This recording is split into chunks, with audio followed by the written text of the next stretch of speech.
I don't know. I think the distance thing. I think I'm gonna bring it up next time I see him. I'm gonna ask him, Yeah, like, do you have an explanation for this? Stretch a cable across it to make it definitive.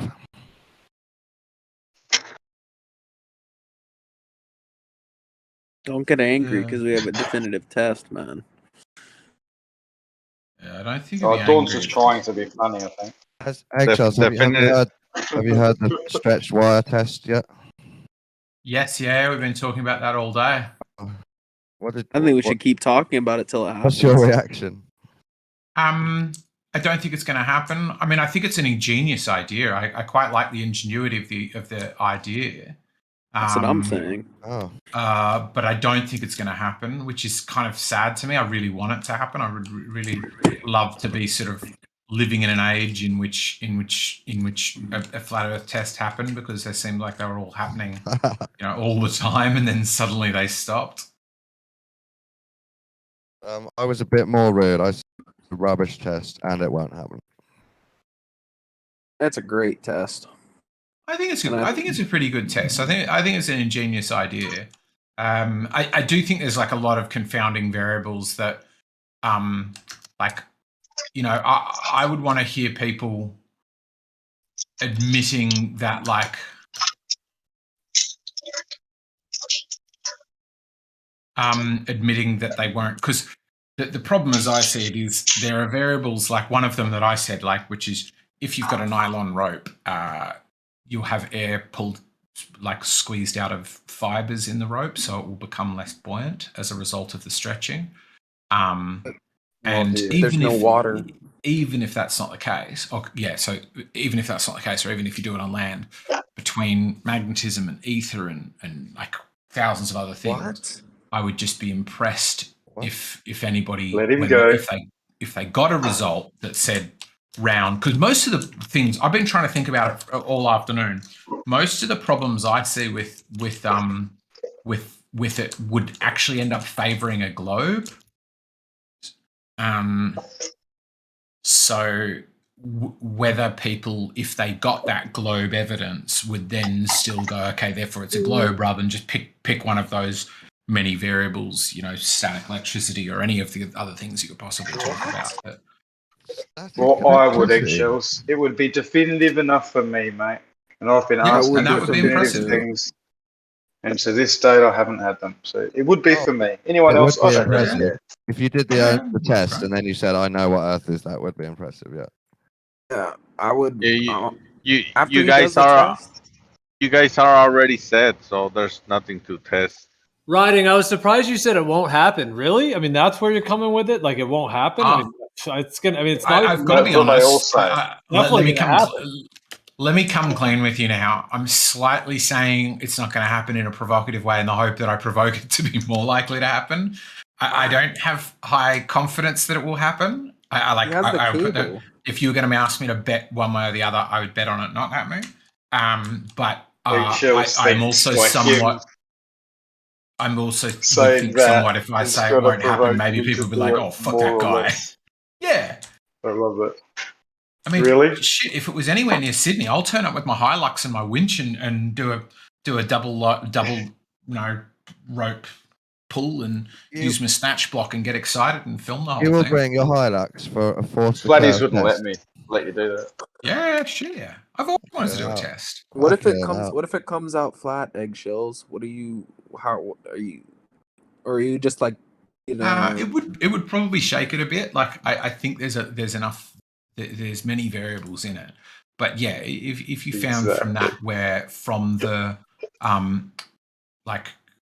if I did the maths and the rope should be pulling up in the middle, but it's if it's flat and it was doing that, I think that would be pretty that would shake it a bit for me. Oh my god! You just said about all the variables. Yeah, I think most of them actually skew in favor of the globe, though. All right. I mean, yeah, there are a stack of variables. Good night, guys. You just can't control for it. Yeah.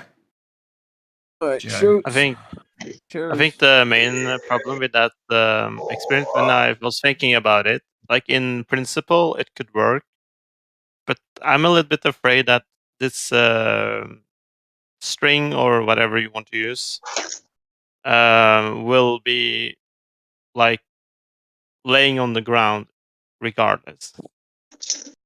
Yeah, I think it'll be hard. What's your point? I think it'll. Well, if it lays on the ground, then might end up being inconclusive. If it doesn't get lighter or heavier.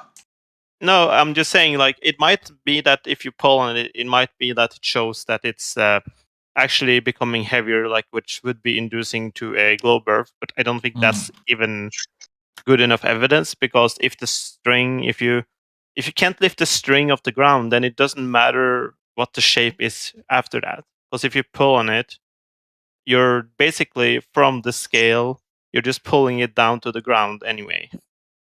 Because the string is on the ground. Of this test is to test for curvature.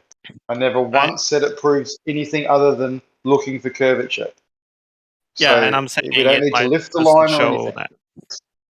What? Well, it would if it's uniformly pulling down. It can't be doing that on a flat plane, can it? It's fucking geometric. But I'm saying it could if you can't lift the string off the ground properly. Then by pulling on it. No, there's either going to be no movement or it's going to be pulling down on the globe. Or it might get a bit lighter. I don't. Yeah, Funk, it's not about lifting it up off the ground. It's about pulling it taut against the surface to measure whether the surface is either curving or is planar. Yeah, I know you're saying that, but if you're pulling on the string and the string is saggy and it's staying on the ground for the most of the part, and then you have a scale in the end, then the weight on the scale would just be the weight from the scale down to where it's sagging on the ground, which would be just a short part. No, you're missing the whole test. I understand your whole test. I like that you're thinking about it. No, you just think we're doing something that we're not. I made a drawing earlier. I'm gonna make it again. Oh my god. Okay, so for the love of ISIS.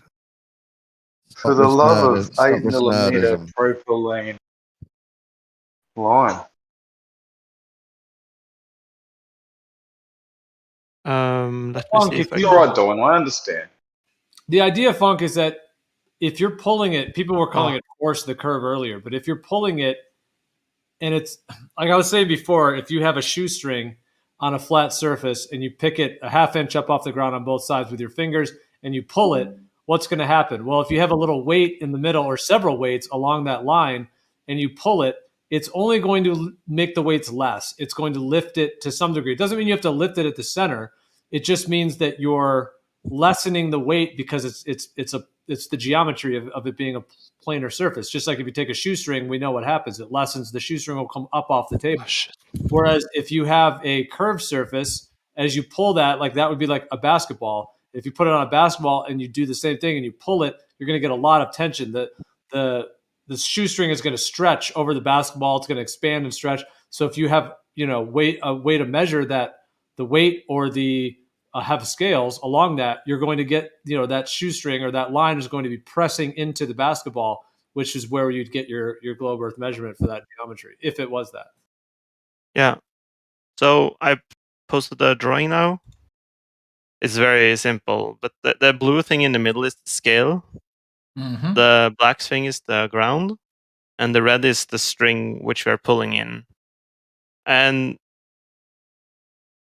I would guess it would be sagging down on the ground. I would guess so. Both on the flat Earth or on the globe Earth, it would matter. And if you were to pull on it, I'm not sure if you could actually pull it like the whole thing off the ground. Yeah, it's not trying to pull it off the ground. Okay, so if it has contact near the scale, so if you're pulling on it, that force is just going to be towards the ground right next to it. Anyway, it's not going to be lifting. It's not going to lift it up or down regardless if the Earth is flat or a globe. It's just going to pull it down to the ground because of the sagginess of the string. Right. So the point, if you go up to the thing that I drew that Geo posted at 24 minutes past the hour, the idea is if it's taut, it's like the analogy I was using is it's like a wire cutting cheese. If you pulled that rope really tight, what you have to pull it really tight. It'll try to sort of cut. But what are you going to pull? Cheese. But what are you going to pull? Which can that's half the fun, right? I think a double line pull with a winch should get like something close to 20,000 pounds of pulling power. I think that'd be a fair bit. G'day, Ruhif. Is that Ruhif? No. No, it's fun.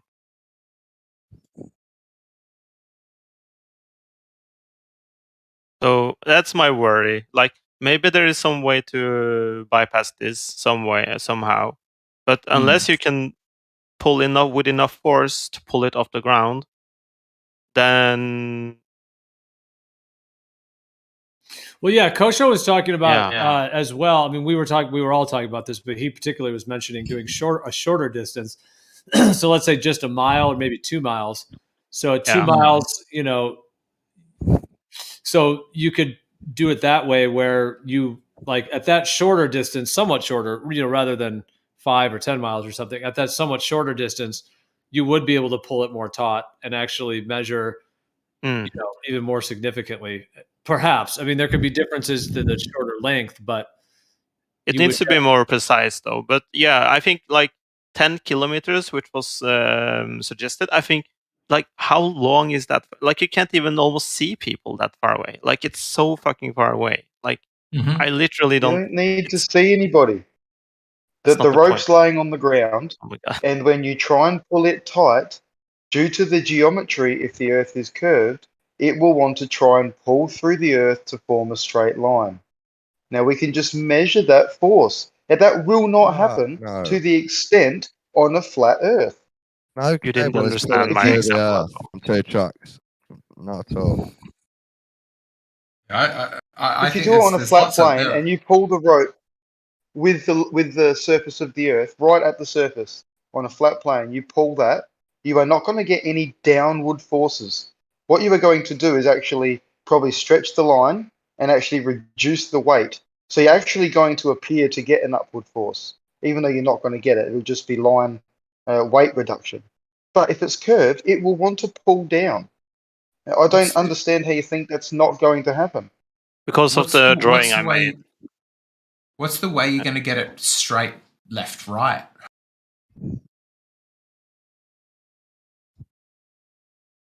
What's the look, that will probably have to be somewhat visually, but that can be done aerially as well. The deviation from left to right will be so negligible that it won't affect the actual curve in the axis that we're looking at.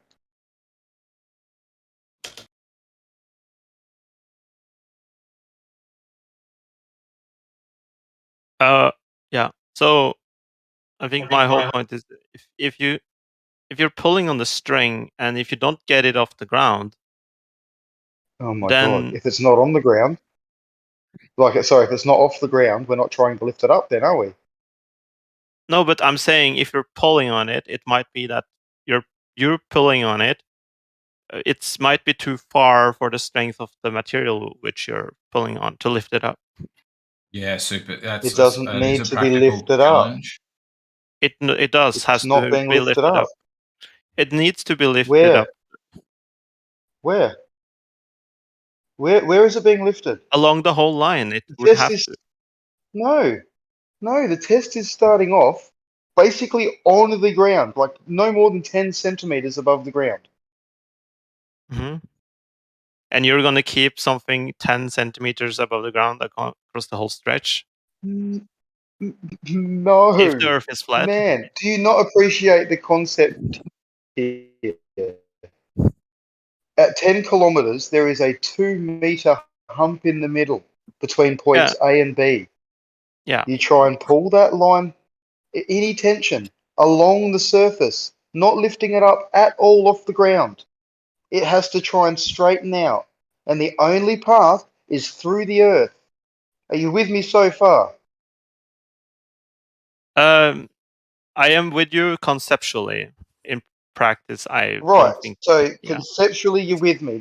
At this point, Yeah. the rope doesn't have to come off the ground at all. We are not trying to lift No, it, I nor are we disagree. trying to get it straight.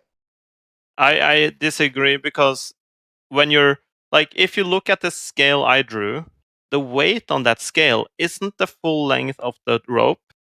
It's just the weight of the tiny bit of rope which is above the ground, actually.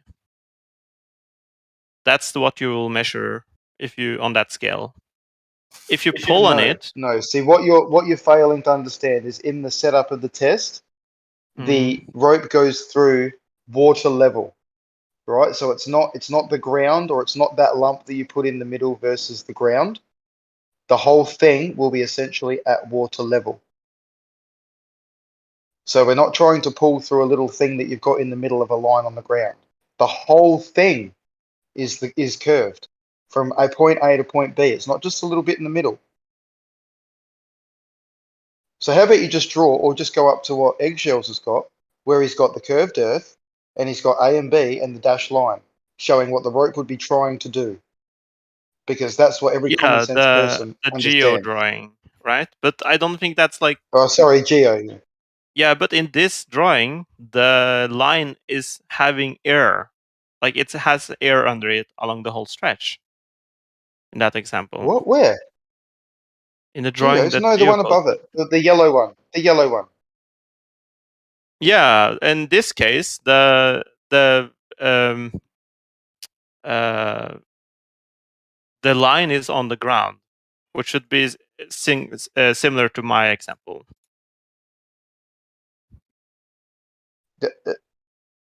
So hang on.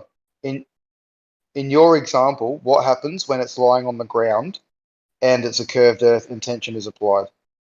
If you apply tension, in this case, the rope, you wouldn't be able to. I don't think you would be able to lift it off like pull it so hard that it would gain air anyway. And as such, oh my god, you don't understand. Look at sorry, the ball. can I explain? Section. I understand. Okay, I understand. You're misunderstanding. You can keep explaining your misunderstanding 10 more times. You've misunderstood. Can I interject to correct your misunderstanding? But you do realize, like if you take take a 1 kilometer stretch, it's gonna be, for all practical purpose, look flat. It's not gonna be any curve. So you need to put a weight in there some way, right? No weight. Nothing needs to be put in. There's nothing coming off the ground. We don't need air underneath it. You're just misunderstanding the concept here.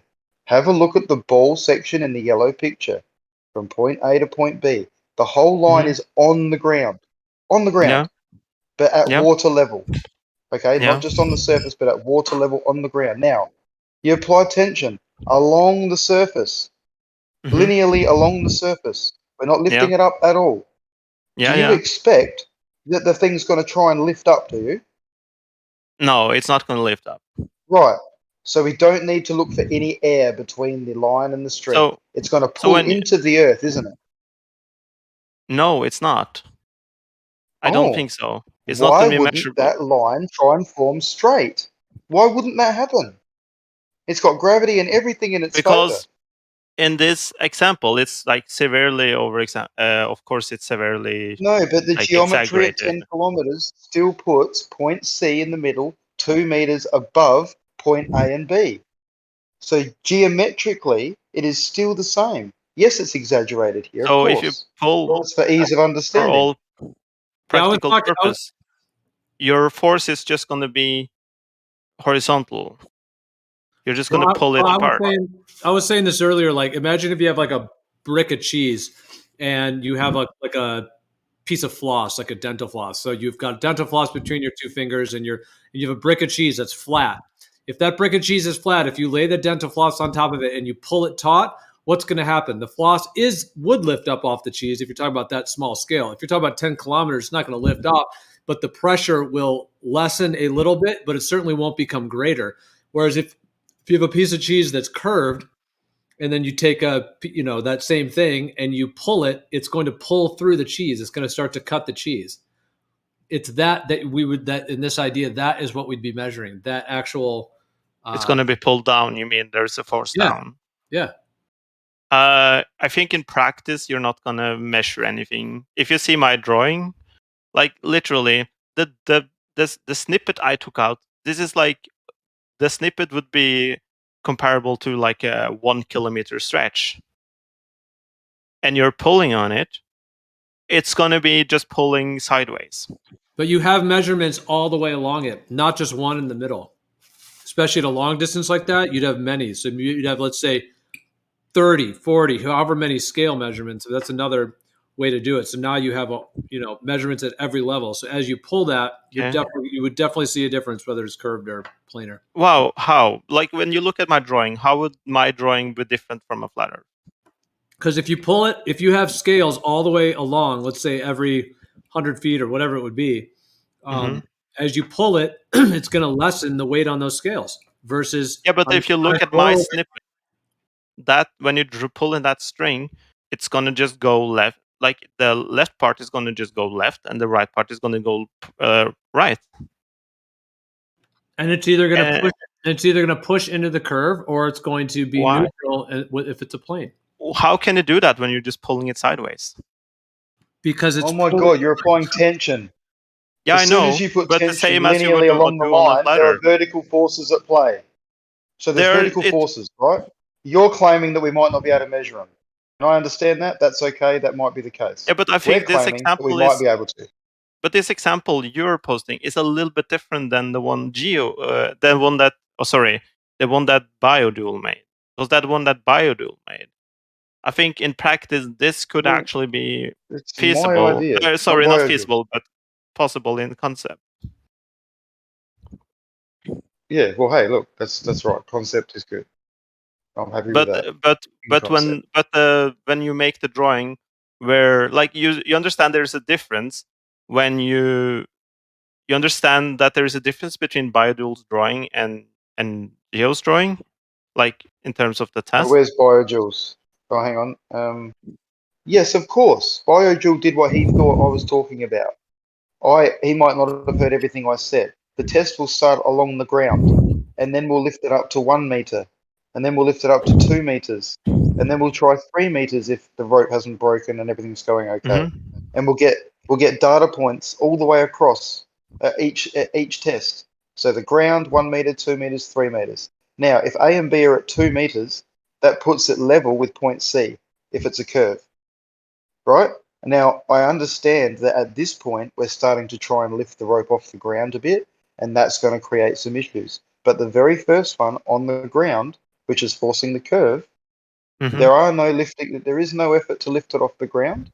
We are just trying to straighten that rope, which the only way it can go is down through the ground to do that. Yeah, but individually, if you look at a snippet of that part, if you take a snippet of that part and you check that rope, that single part of rope, where will the force go? It won't go down. It doesn't care about where A and B is. It only care about where the force is going. That force is not going directly towards. Okay, so I'm gonna just make a new. There's a hump in the middle. That's the thing. I know it's a hump in the middle. But it's hump day. Go straight to it. If you pull that. Oh, that was a horrible. Oh, fuck. I hate paint.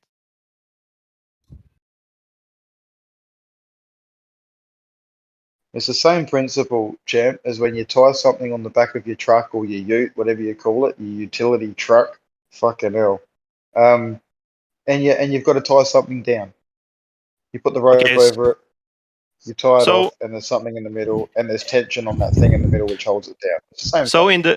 In the drawing I made, when you pull on the rope, where do you think the force of the rope is going to be? You think it's going to be towards B or towards A? The two arrows I made. Any tension on that rope between A and B, or ideally from what I'm going to do is at both ends at the same time, is going to be in the downward direction.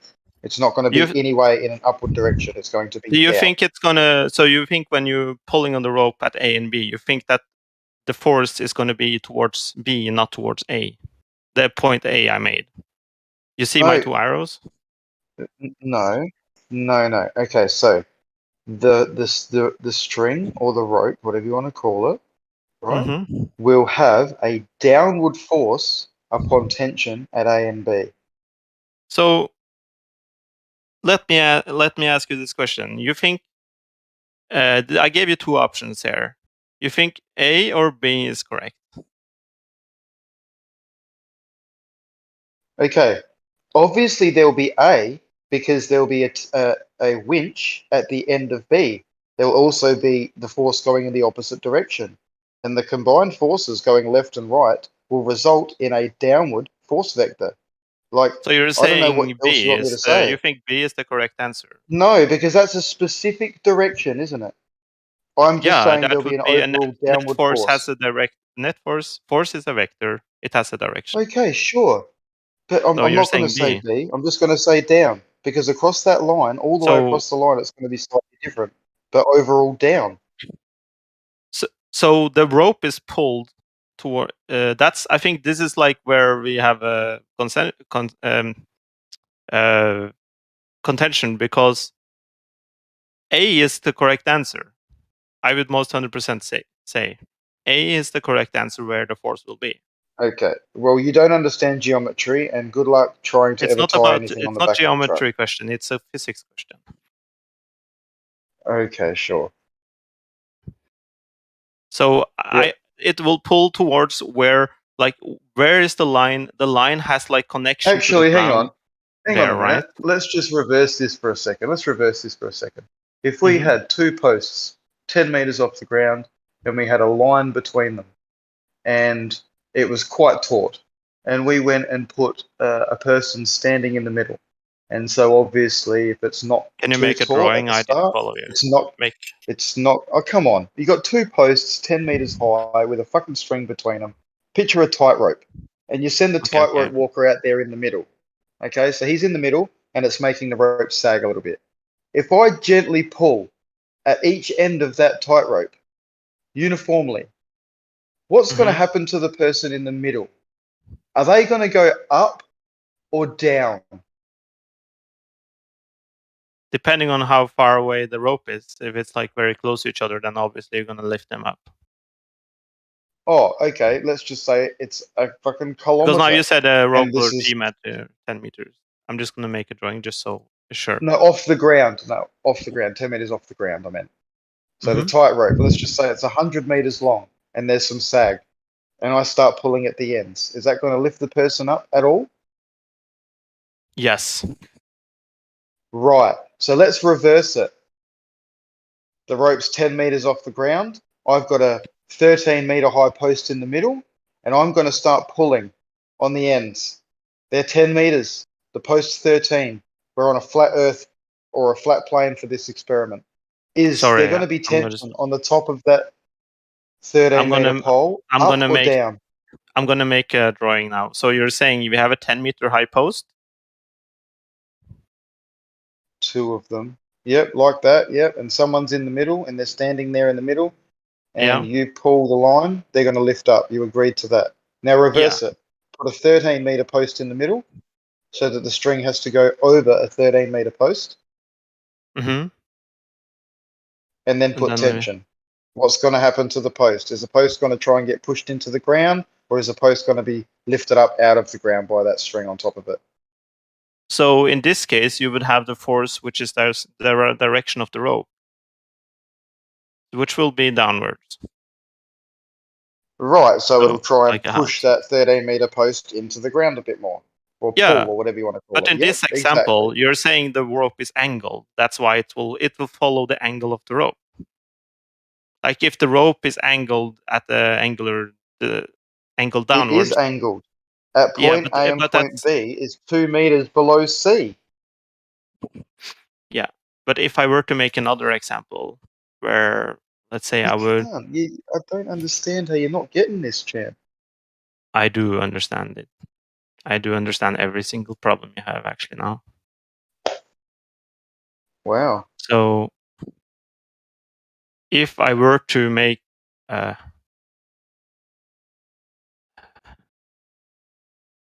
I'm just gonna call it A. Oh, fuck. B. A. C. D. And then I'm gonna make some lines. Moon gazing, it's not applicable to the first test. That sag curve's it's not applicable to the first test, mate. Obviously applicable if we start trying to lift it off the ground, but that's it. I think he came in a little bit late. I'm not trying to knock him or anything. I think he came in a little late, so I don't know if he knows exactly what we're actually talking about. Yeah, no, that's fair. So this would be like a coarse grain explanation of how it would be on a nerve. A better, very coarse grain explanation. So if you see that in my drawing, because you don't have the Earth isn't like a teepee tent with like a we know this. Like, yeah. So it has like a shape. It has a curvature shape, and I draw I draw the force vector where the force is going to be for each individual part. If you're pulling it in equal direction. So if you look at, you're wrong. You're just wrong right there. Everyone else watching can tell that if you put tension on the line, there'd be a downward vector on both of those two posts in the middle. You can put a million posts between those two on the the edge. post in the middle, yeah, but not on the rope. Vector. On the post in the middle, yeah, but not on the rope. Right, but it's put there by the. Oh my god. What's applying the force to the top of the post? If I were to create put a string in the middle here, let me show you. So now I drew like. You're basically suggesting that you can't tie something onto the back of a flatbed truck with downward tension. You're basically denying that fact. I'm saying you can do that because in that case the rope is actually attached to the to an edge with the rope actually going downwards. But if you were to put something in the middle of that, then yeah, okay. So if you see in my example, you think there will be any downward force on the blue line in the middle, the blue rod in the middle? Well, in your particular example, no. That's my whole point. Because the Earth is like a million of these rods. The Earth is like a million of these rods, and and you only have like you have to have like the point of breaking it. So if you were to if I were to I can build the Earth of like tiny bits of rods like this, and just one is like a tiny bit shorter than the other one. But the one that is next to it will support the weight for the next one, so the force will be actually sideways. No. It will, because it will be similar to this. You can't tie something on the back of a flatbed truck. I'm not saying that. I'm saying that's because you are. That's because that's a different example. No, it's the same example here. Pretend that what you've got in the middle is a box. That's on the back of your truck. That box is all being pushed down. Yeah. So you can picture a bit in the middle of the box that might not have the same force because the corners of the box are holding it up. But it's all got the same force going down. So we could measure that. Yes, but that's a bar. Like you scale it down. Of course, it will be different if you scale it down. Well, 10 kilometers with 2 meters, that's scaled up to a point that I believe and others have calculated that we will measure it. It would be much worse to measure it. Like when you scale it up, it's going to just be more and more difficult to measure this because the angle, and the difference between the rods is just going to be smaller and smaller. It's just going to be like for all intents and purposes, each individual point, like 10 meters apart, is going to be exactly the same level. They're not going to be any difference in height. It's going to be like a fraction of a millimeter. How is yes, if but one from the if center this point, it would from be each like next point, infinite point or finite point, yes, it's going to be very small. But from the center C to points A and B, there's 2 meters. Yeah, but it would be like my blue rod being like a nanometer higher than a B and C. Well, then you can say, well, then that's the force, and then you can argue, well, what are you going to measure? Well, it's not a lot really, because it's just like a fraction of a millimeter.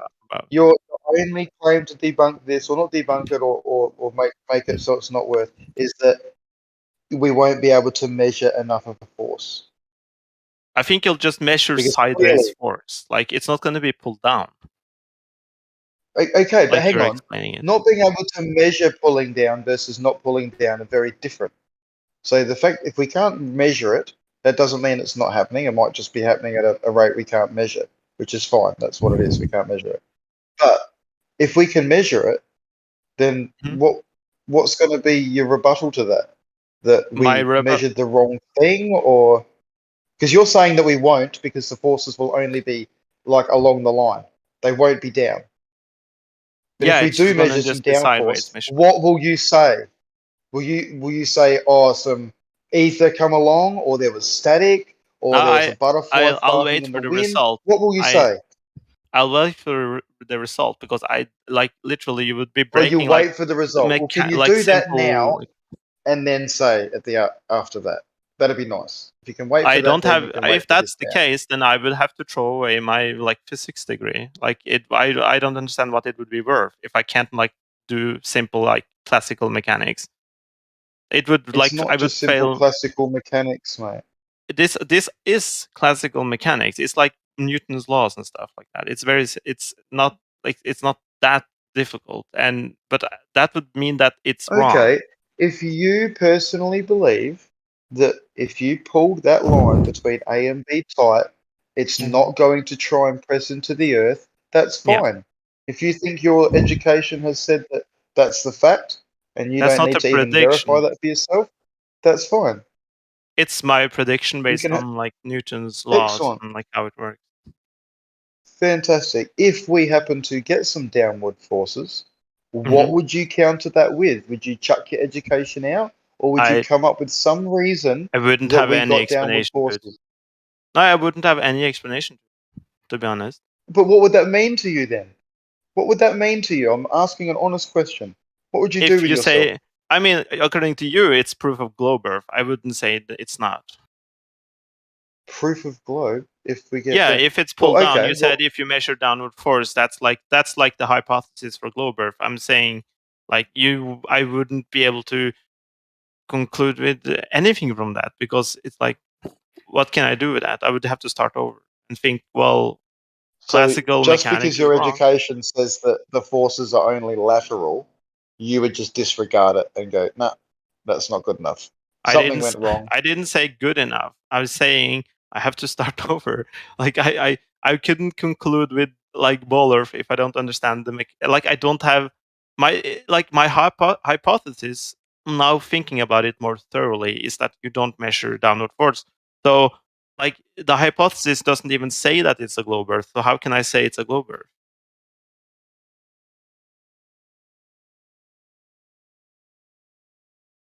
Well, I hope there's something for you to ponder, mate, once I've done it. All right. Yeah. We will have to see. Yeah. I mean, you can do this experiment. For me, it's kind of pointless unless we know what we're supposed to see. Because that's otherwise we're guessing.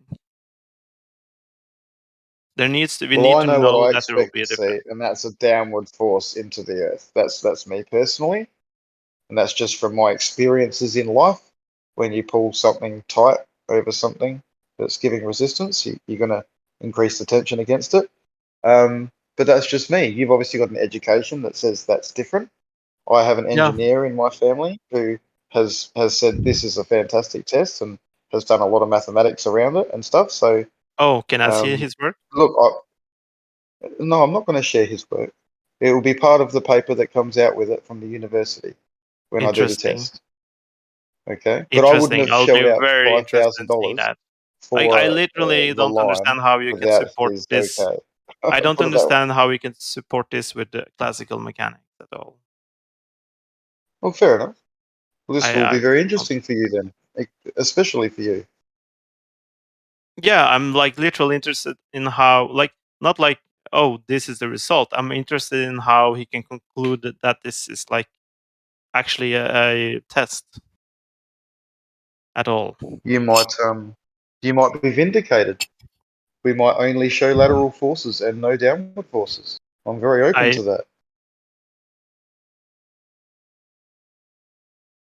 Yeah, but that's like, for me, it's irrelevant from the test itself being done. It's like I want to see how he can explain to be able that we are supposed to see.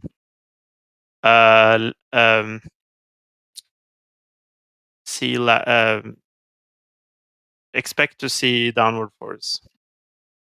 Out of curiosity, would there be a simulator that could create this? Do you have access to anything that could model this? I don't have any mechanical model simulator. What I've done with it. I've done it like manually using Python or something. Okay, but no like 3D simulator where you can set this experiment up. No, I don't. Physics inbuilt. I don't have like a mechanical background. That would be. I think that would be like more in line of mechanical engineer, which I don't have that degree. I haven't worked with this program. You could ask. I think his name is Puppy from another server. He does that. I think he probably has some program to calculate this. Because that would be interesting if anyone was to spend some time doing that to see what it does in a simulator.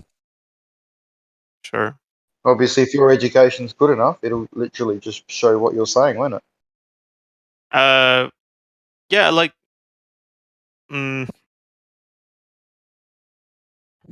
Or questioning the education all of a sudden. What? No. No. Are you questioning your education all of a sudden? Why would I question my education over? Well, I just said to you, if you're correct, if your education's good enough, the simulator, if it has, the physics as per your education in it, would vindicate you, wouldn't it? Yeah. Oh, you mean if the simulator shows a different result than I got? Either or, it would just be interesting. Yeah. I mean, yeah. I would be. I'm thinking that, at least my thought, and I haven't like seen any good explanation as to why this wouldn't be. Well, we were talking earlier. Another way to do it in a bit of a more controlled environment would be to like build a canal. Basically, build almost, let's say in this idea, let's say a 2-foot deep swimming pool, but instead of a swimming pool, it's just a channel, like a canal channel, and maybe it would only be 3 feet wide and 2 feet deep. It doesn't have to be 50 feet wide. So, and if you had that channel, of course, that then works as a water level as well. And if you pulled the rope taut, with that system, the rope would be under the water at the base of it, then you'd have the water level as well. That would also indicate something. It'd be interesting to do that, as well, to get your result. If you got a planar result, it would also be interesting, if you really had the money to do it, to actually build one that is curved and then do it there and see the difference. You could actually see the actual measurement. Now that's even more money and more to actually build one that is, actually curving to what the globe should be. You could actually simulate a globe result by making it curved. If we could force the line, we would, Gio. Like I just made like this is like an example over, I would say I made a slight curve actually. And this would be a simulation over, not simulation, this would like be similar to a stretch over several kilometers, I think. The line is on the ground. It's not bubbling up like that. It's just my drawing being shitty. But just ignore that. Just act as if it's straight. So if you're pulling on it, like, this is like why I'm saying, like for each like you can't look at like the full picture. You need to look at like individual part.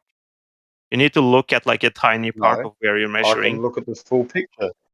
You can do that. I can see what it does to a point in the middle. Yeah. But what's happening? Like in my picture, what's happening 5 kilometers away to the right? If the line is going up and down, or around the curve, or over a hill, wouldn't matter. Because if you're pulling on it, well, it would matter. No, it would matter. If it's curved and you're pulling on it, it'll want to try and straighten up through the curve. The rope wants to be straight. So if it's sagging and you pull it tight, it'll want to try and lift up and go straight. Obviously, we know it can't. We've got gravity. And add we can't pull it tight. So if it's curving down and we try and pull it straight, it's going to want to try and pull straight through whatever's resisting it. This happens to be the Earth. So in this case, I'm just going to make something like this. And I'm just going to... Oh, shit. This one will be definitive, Funk. I don't think it is. I will, Funk, just because you seem dead set on this, I will put this to my relative. And I will ask him what his answer to what you're proposing is going to happen is. And I'll get his answer, okay? Oh, sorry. Yes. So in this case, I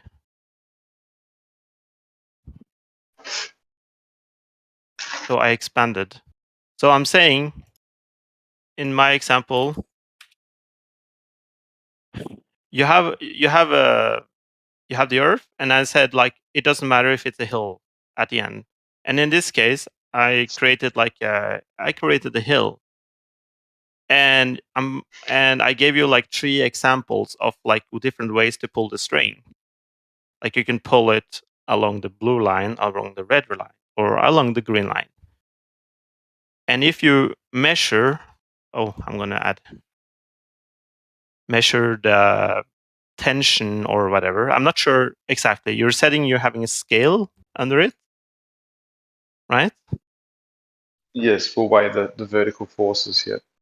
Measure the vertical forces.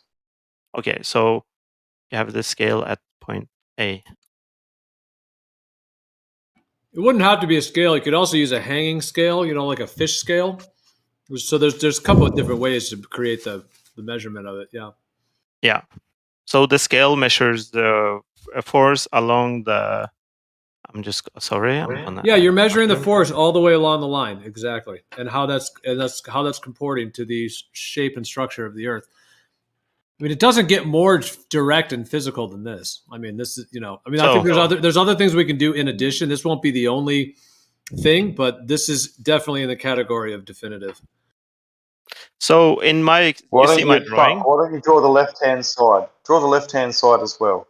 So it's tied. Same distance at the other end. At the end. It's tied at the end. So you're just pulling at the right side, just for simplicity in this example. Okay, so hang on. It's tied off where we see it. It's tied off level, or it goes down. It's just tied off. It's tied to the ground. Well, that's not the same thing. What do you?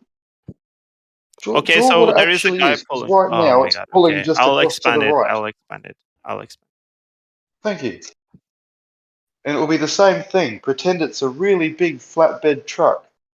And whatever it is, that mound that you've made is what you're trying to tie off and have it hold onto the truck with downward force. Yes. And that would be the force we're measuring, the downward force. Yeah. So yeah. You think if I pull on the blue string, the red string, or the green string, you think that this will be different, acting differently if you're measuring the string, the red strings, the force on the red string. Okay, so let's just put it my way for a second. If you can draw one more line for me to the right, and have it going exactly straight out. So in the same line as the rest of it. Sure, yep. I'll make another one. I'll going straight out to the right.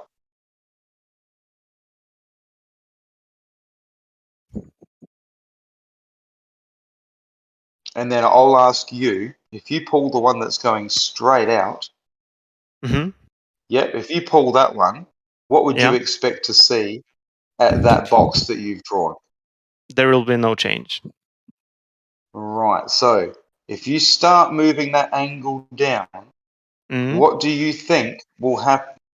Do you think there'll be no change? There will be no change. Okay, so even at that corner where it angles down, will that start to have some pressure applied to it or not? The corner will have pressure applied to it, but the scale isn't at the corner. The scale is at the center. The scale is in the center there.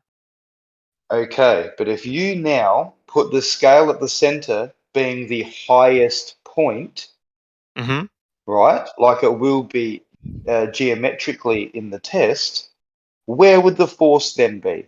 Would it be at the highest point or not? The force will be from in the direction of the way the line is pointing, which I would say will be. So for some reason, when there's a tight walker walking on the line and you put tension on the line, it lifts the tightrope walker. But when you do it the other way around and he's on the ground and you run the cord over his head and you put tension on the line, it doesn't push down into his head. It just pulls sideways across the top of his head, does it? I'm fucking really confused, man, with your logic here.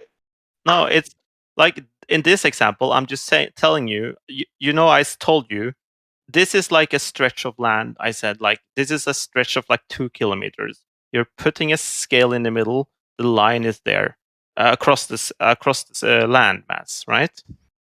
And if you stretch that line out like even further, so that you'll actually been able to like see actually, if you were to draw it out and like scale it down, you would actually see a curvature. I am telling you, like, it doesn't matter what's going, like how far away you're making the example. It's gonna literally be like pulling it horizontally at the point where you're measuring. Okay. Well, look, I think we're just at a point where we have to agree to disagree. And if anyone else on the channel here seems to understand what he's saying and maybe can present it in a different way to me, because he seems dead set. Yeah, so but I would if like you look to understand it. But you didn't actually, I didn't get to run the example through you because I expanded it with a straight line. You have the purple line, right? If I pull on that, you think and I said you'll measure no difference at point A. If you pull on the blue line, you think you'll measure any difference on point A. In your example, no, because it's not analogous to the test at all. I think this is analogous. No, well, I think it's not. So we just have to agree to disagree. Simple. Because if you finish that drawing you've got with the left-hand side, and it tapered down, and it had the rope all at the same angle as you've got on the right-hand side there, it would be the equivalent to a giant flatbed truck with a load on the back that you're trying to secure. Yeah, and you're pulling it down on the corner from each side. Yeah. Yes, it would have a downward force. Yeah, but at the corner, not at the center. You're pulling it down on the corner. Yeah, but that's because the corners are essentially the highest point before the angle. Yes. In our example, the highest point is the center. Yes, but you also have a gradual, like you have a very gradual curve. You don't have like an angle. Yeah, it's so I think have an angle. It's so gradual. You'll have like even when you've drawn it out. You've drawn it out and it's very gradual, but we could see that there was an angle. Yeah. And the angle would be like like I don't know, like a few centimeters over a kilometer. That would be the only drop. It'd be 2 meters over 10 kilometers. That's what it would be, fucking exactly. Will it? I don't think it's that much over 2. I'm not sure. I have to calculate. 10 kilometers. 2 meters over 10 kilometers. It is. You can trust me. Yes. 2 meters over 10 kilometers. 1.97 I would say to be precise. Yeah, but when you're going to measure a tiny portion of this, you can look at to find out how much is acting on to find out how much force is on the scale, you don't have to see the rest of the Earth. You only need to see the rope at that localized area and what direction it has. That's why I made a point with the angle at the end. And I'm telling you, it doesn't matter if there's a hill or if there's a like more Earth curving or whatever. It doesn't matter. The point is, when you're pulling on it, you're looking at the rope at the exact point of where you're interested at, and that rope is going to point horizontal. The actual point is, it's going to point 100% horizontal, which means it doesn't matter if the Earth is curving. And you can critique it then. All right, I've heard you. I understand. I'll look into it. But at the end of the day, all you can do is assume until I've done it, and you're either going to be vindicated or not. You can't assert really anything. So I posted a new drawing. So I pointed like the force vector, force vector, regardless of what the rope is doing at the end, will be lateral. It doesn't matter if the Earth is curving even more at the end. It only matters what's happened locally at that point and where direction that Earth is. No, sorry, what direction that rope is at the point of where the scale is at. That's the only thing that matters. Okay. If the Earth is actually curving more, draw this properly. Draw this properly. Draw the left-hand side exactly the same as the right for me. Redraw it. Have it so that there's an end at the left where the ropes go down, just like you've got on the right. You want me to draw a hill on the left side as well? Yep, I want to see it all in there. Sure. And then I'm going to put a scenario to you, and I want to hear your answer. Sure, that would be great. So I'm going to make a similar hill on the left side as well. Yeah, just I've been symmetrical, listening for a mate. while. Is there something you could suggest? Because I think your objection or your challenge kind of makes sense to me, Funk. Is there something you could suggest that might that you would use the same principle? It could be an improvement to this test. I think it would maybe be like shorter scale, like on a shorter range and more precise. I'm not sure. I haven't really thought about that.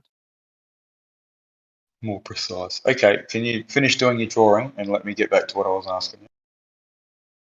So you have an example. Okay, so I just made the same thing. Yeah, there's several ways to do. There are several ways to do this at different distances and things. But yeah, go ahead. The black lines obviously angling down represent the hill, yeah? Yeah. Right, okay. So the purple lines, if we were to pull them equally from each side, we would have zero, we'd only have lateral forces going on, agreed? Yeah. On the where are you measuring? That's important. At point A or wherever the box is, there'd be no downforce. It'd just be the rope moving left or right. The scale on the point A will measure no difference because it's just pulling it apart. Right. Okay. So if we start pulling on the green ones, right? Yeah. And let's assume this is a mound of sand that we're looking at, and we can put a lot of tension. And as that rope pulls through the sand, what will we see? At point A, will it eventually start to pull down as the rope tries to go flat, or are you assuming that the corners are so rigid that it can never ever pull in and create some downforce at the center? Well, you're making you will wear down the corner, of course. If it's sand, of course it's going to bury a little bit inside the corner, but the line is eventually going to go up to the ground anyway and then go laterally, so you'll not measure any difference on A. Okay, so if it was cheese, if this was a block of cheese and I had a huge hot wire and I'm starting to pull it through, do you think the hot wire is just going to slide along the top of the cheese, or with enough tension there'll be some downward force and it will pull into the cheese? Like, I'm just trying to get how you think that there's no downward force. if you pull the whole string through the cheese, then of course eventually you'll measure at point A. But then you would have to do that, right? But that's not the case for the Earth example. You can't pull the string through the Earth. It just will but it stay will on the try. ground. Right? Will it not try as it tries to straighten up, like this example here? Yes, but I think it would be so minuscule. For all practical Oh my God, purpose, guys! He's just finally agreed that there's a downward force, but we won't be able to measure it. No, but there will be one, but it will be so small that we won't be able to measure it. Yes, I said for all practical purpose, right, the Earth for is flat fuck's sake, for I each said that from individual the point. get-go. Okay, so Jesus that's Christ. why I'm so saying there will be a downward force, guys. There will be one. Thank you. Awesome. So, if you want to be intellectually honest here, then what I said was, for example, with the blue example, the blue rod, which I put up, which would be like the T-patent, I told you it would be like that one being a nanometer higher than the other ones. And you could say, well, then you have a downward force, sure, but can you measure it? Probably not. Okay, but you said all there was going to be was lateral forces. You never once said there will be a downward force, you just won't measure it. Everyone can fucking back me up on that. You went on and on how there'll only be lateral forces. And now you're conceding that there will be a downward, but it will be so small that you won't be able to measure it. I think a grain of sand a grain of sand is gonna affect this more than the fact that the Earth is curving. I think it's gonna. Let's agree to disagree, and we'll wait for the results. All right, let's do that. Yeah, but someone else talk, please. But that was a long workaround, man. That was a long workaround. Like you were resistant. But you guys are taking. All right, if that's where you're giving at. a millimeter of my nail, and you're taking my whole hand. I like that you're several times. I like that you're brainstorming with us for sure. It was just surprising that it took that long to kind of just. So, what are you concluding from this? Are you saying this is going to be so tiny that we won't measure it? That seems to be the confusion between you guys. Is that you're providing ideas to a practical solution, while the other side is providing theoretical solutions in which things are perfect, such as the tension. If the tension were perfect, and if the scales had no limitation, you would be able to read something. But you are using practical language in which it'll be so small that the precision required wouldn't be detectable. There's confusion between those two. Well, that's what Funk is saying now. No. That's what he was saying now, but the whole time at the beginning, he was trying to claim there would not be a measurable force, and that's that's because you're using real measurement. I'm not talking about fake, infinite precision measurement. I'm talking about actual tools which we have. Practically, there wouldn't be a detectable measure, so you can use the language that there is no downward force practically because you can't measure it. If we can't measure a thing, we can't make something to it. To task. That's my either point. way, okay. Thank we you, can move on because it's just a situation where we won't know until it's done. No, but that's no point in doing it. That's part of what it would be. You'd have to test out what you can get on different environments, different materials. There's all of that. If you set up a system like this where you have a line that is along the Earth that's at water level, when you pull that line, if you have scales every 10 feet, which is ridiculous, but I'm just saying if you have scales every 100 feet, whatever it may be, that are measuring, there's different types of scales and different systems you can use. When you pull that, are you telling me that you would not get a varied result of those readings all the way along the line? No, you won't measure any difference. Why not? Because if it's of the example I gave you right now. It's a planar surface. We've just talked about it. Move on. If you have the scale at point A, if you move the scale left and right, it doesn't change. It's still going to be there's still going to be just horizontal force. Can I ask sorry, go ahead, Gio. Didn't mean to cut you off. Well, just real quick, just your drawings are not what we're talking about. You've got a tabletop here, and then the lines coming down. It's not what we're talking about. We're talking about. But in reality, the Earth is like a flat tabletop. It's behaving exactly like a tabletop. What you're asking, the drawing you made, is not. It's like a really, really extremely large scale, but in reality, you will only have these lines. Like it would look, for all practical purpose, flat, and it would just pull it horizontally for all practical purpose. Wait, but we're not pulling the rope down like you're drawing. It's being pulled taut, like you're like tug of war, like you're playing tug of war. Yeah, you're playing tug of war with the earth. You're basically playing tug of war with the earth and seeing if there's a Sagitta in the middle. That's ultimately what this is.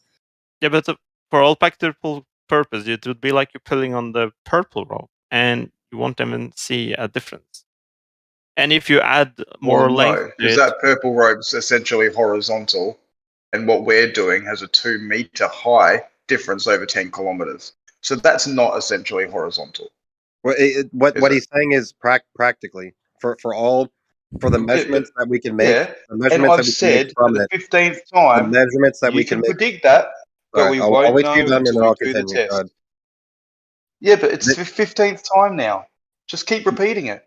We won't know. You guys are claiming this. We're suggesting we might get that, and we can find out after, can't we? Right. That's where the predictability comes from. Is that if one side can make accurate predictions and the other side can't, that lays credence to the claims that are being made. It's that if we understand physics enough to say there's not enough, there wouldn't be enough force to be measurable, and then you do the experiment. That's the prediction on one side. Then you do the experiment, and it confirms that there is no change. It's just a horizontal measurement that we can take. It just lays credence to the predictability that was made beforehand. Sure. And I said at the get-go with the experiment, I'm open to not actually detecting any forces. But that doesn't prove Earth or flat, though. So I'm open to the fact that we might not detect something. That's my whole point. What's the purpose of it if you can't find out what the shape is? You're just... Because they don't know. I said I'm open. I am open to the fact that we don't detect a downward force. Obviously, I think we will if it's curved, and we won't if it's flat, right? So I'm expecting to detect the downward force of curvature if it's there. That's the purpose of doing it. And if you're trying to tell me I shouldn't bother because of what your opinion is or what your education says, then that's weird. You should be saying, yeah, go for it. Hopefully it validates what I've been taught. Let's ask the question. Funk, do you think that this should not be performed at all, regardless of what your predictions are? You can do it, but it doesn't predict anything. So what's you're making a judgment about the practicality, but you haven't done it practically. You're just making. It doesn't matter if I do it practically if I have no predictions. Well, it's not about. You do have a prediction. You said no forces will be measured. Damn. There will be no. You don't have a prediction now. Fuck. There will be no difference. So your prediction is there will be no downward force measured. Is that correct? There will be no difference. You can pull it or you can not. So you just can't even say it in case it's fucking thrown in your face. No, I'm saying that's the prediction. Okay, so the prediction, regardless of the shape, is that you'll measure no difference. No difference in what? Vertical forces? What are you referring to? Vertical You're just leaving it open to the weight ambiguity. Your prediction is the vertical force, whether whatever the string at that scale in the middle weighs, it won't increase and it won't decrease. That's what you're saying. Your prediction. Yeah. There you go. It's clear now. Okay, so he's predicting no downward force. No worries. Okay. He's also predicting no upward force either. The scale won't change. That's fine. That's fine. Yeah, you can predict that. Even though that's a bit silly, because even with stretch of the line, that's going to remove weight from the line. So there probably will be a slight upward force just because of weight decrease. So you haven't really thought about it too much, have you? If you can measure that. Well, like I've said why not? times, I mean, if the rope weighs X amount over 1 meter and I've got a sensor there and it fucking reduces its weight, how am I not measuring the difference? What scale, at what precision would you expect? Well, let's say 0.01 of a gram. 0.01 of a gram. We'll go to that scale. There you go. Well, let me think. I found the 2,000 yard fishing line with a 100-pound test line at it weighed 2 pounds. So 1 pound is 1,000 yards. What you would expect to measure? Okay, so what do we call it? Weighs 30 kilos per meters? kilometer. Okay, so work with what I've got. It's 30 kilos per kilometer. So go and do some maths and work out what that would be over 1 meters if we stretched it. 1 meter. Okay. Whatever percentage of stretch you want to work out. 30 kilometers. Don't need to talk through it. Just go away and do it, and then come back to this number. Clarification, Whites. God damn, man. Right. Ask for clarification. What were the numbers? 30 kilos over a kilometer. Sorry 30 to be kilos metric. kilometer. Thank you.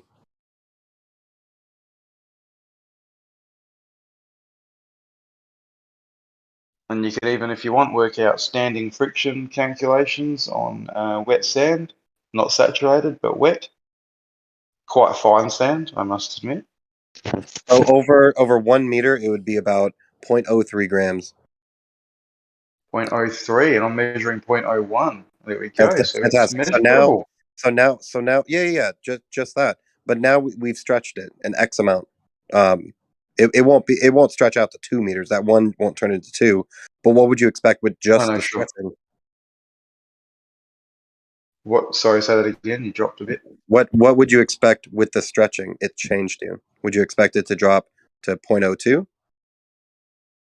No, I honestly wouldn't bother. I was simply pointing out the fact that he was making a prediction that it wouldn't go either way, when clearly the line will at least lighten, and if sensitive enough equipment's used, will be measured. But that doesn't say that it's flat or curved. I'm not going to be silly enough to think that stretching is the experiment. When we investigate the tools and you have a 1/100th of a gram scale, what we're measuring just the line 0.03 over that 1 meter. If it's measuring a whole meter, I kind of doubt it is. But even given that, over 1 meter is 0.03, just stretching it. Do you think that scale at 1/100th of a gram would measure that difference?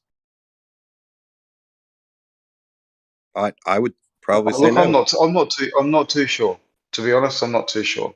But that doesn't really concern me. I was countering his point or his prediction that it wouldn't move. So either way, I think it's going to go down. He thinks it won't. So he is making a prediction. Now, would he like to know the answer to this prediction, or not? Just assume that he's got it right. No, he's going to assume that he's right, and you're going to assume that you're right. But nothing will be validated until it's done. But that's why there's a conversation. That's my point. Would he like me to do it, or does he just want to live in his fantasy world where he assumes he's right? Does he want me to do it or not? He just said that he does want you to do it. There are predictions, and there's a process of us talking it out about the theory behind it. What's wrong with that? Beautiful, fantastic. We got his prediction. No downward force.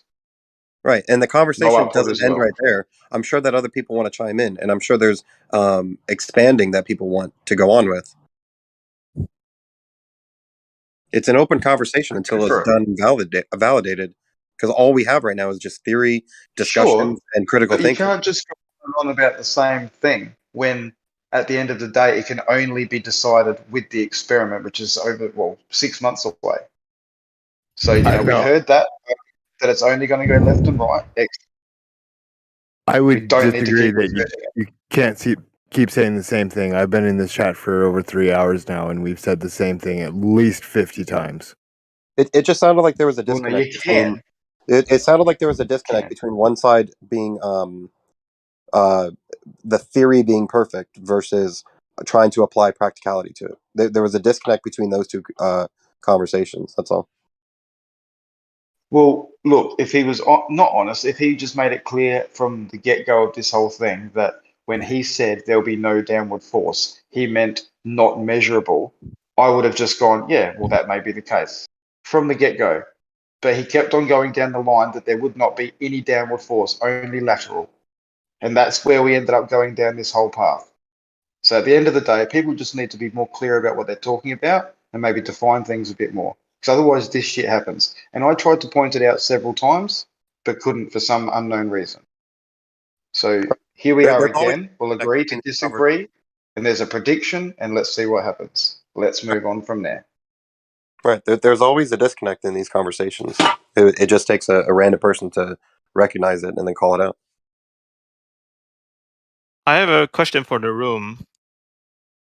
I have a question. If you tie if the guy at the point at A and the guy in the picture I posted. He takes the string at A and B and he pulls both of them. Which way will the force vector go? Inward towards the person. If you pull it tight enough, you'd pull it right through the circle. Yeah.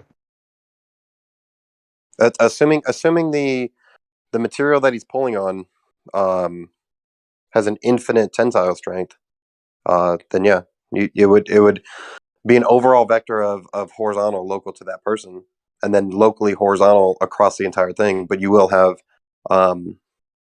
locally on the bottom of that Earth, there would be a measurable downward towards the center of the Earth force. But that's assuming perfect variables.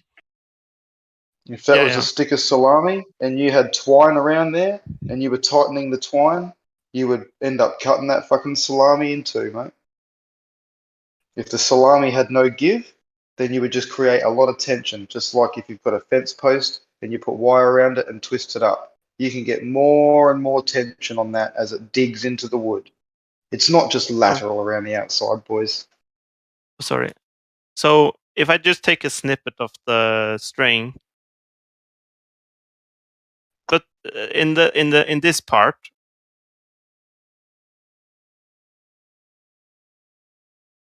like I understand the fact that it's you're tripping over your theory, guys. You're tripping over your theory, I think, for practicality. Where would the force on the string be in this case?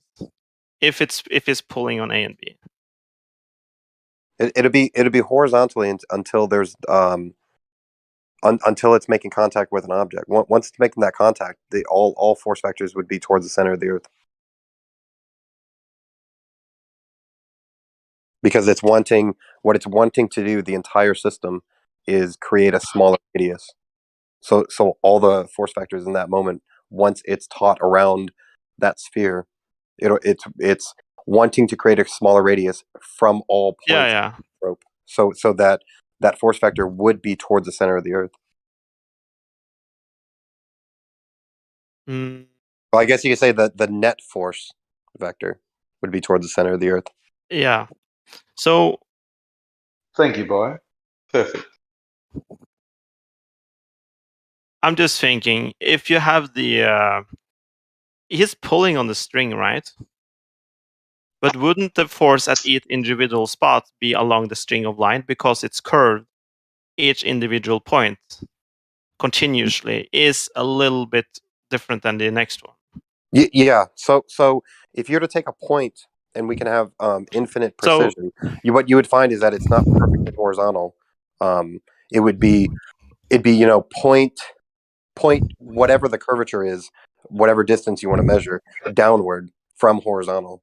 That would be the actual force vector, but it would take the form of downward toward the center of the Earth at all points at the same time. It's just wanting to create a smaller radius. Yeah, I know it wants to create a smaller radius, but like if you have like the way I would visualize it, let me just make it boring. So this one would, of course, the forces are. Probably practically, we could treat it as horizontal at any local point. We could treat it as horizontal, but as I said, if our I don't want to use this. If our precision were infinite, we'd find that it would be slightly down from horizontal. Sorry, it's a horrible drawing, but we'll stick with it. So, if the top point, I'm just gonna label it. So. No, you're good. You're good. I would suggest drawing a tangent line as well, so you can see the direction that the string is taking, and then versus that perpendicular line. So if I make it's going to be really messy. I think it's good so far. A simple tangent line should be fine. So a tangent line for this point. Shit. Okay, so the tangent line is going to be blue. So we have a tangent line there, and I'm making 2 tangent lines. Oh, now it's just fucking, I don't know. It's going to just be confusing now. I think it'd be fine. So, like, the top point is pulling upwards, but that's a different direction than the next one, which means the one is the one that is next. Like, I'm gonna label it. This is just getting. No, you're right. The direction changes if you're using the same tangent line at a point, and you travel across this line. That force vector direction will change in reference to that because you're traveling on the surface of curved surface. Yeah. So, like, point A has a slightly different vector than the point V. The point A is pulling B in a slightly bit into Earth. You're saying the force vector will go directly into Earth. I would disagree there. Wouldn't if you were to add a tensor on the line, wouldn't the tension be a slightly bit? It would be not directly into Earth, but it would be more so into Earth than completely horizontal. Yeah, I think yes, locally at that point, we can treat it as practically horizontal. And again, if precision were infinite, blah blah blah, at that local point, it is almost horizontal but slightly down. But I think the total system of that rope around the sphere would give you that towards the center of the Earth for the total system. But a single point along that rope would be slightly deviated from horizontal. Yeah, slightly deviated. That's why I said of course theoretically you will have a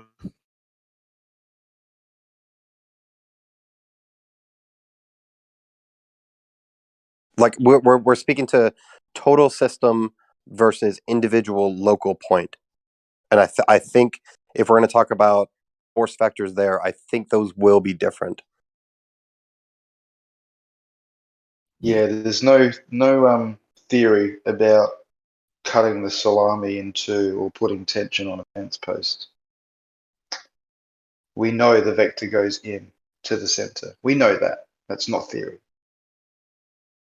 Yes, but what I'm talking about is it's like when you look at a slight angle. On Earth, I would say it is. The best way I can kind of explain it in everyday use is I work on electronics and with cables and clamps and shit like that. There are metal clamps in which you would essentially do what your diagram was originally showing, is that you have a circular path of a material, and at the very top you have perhaps a hand-drawn nut.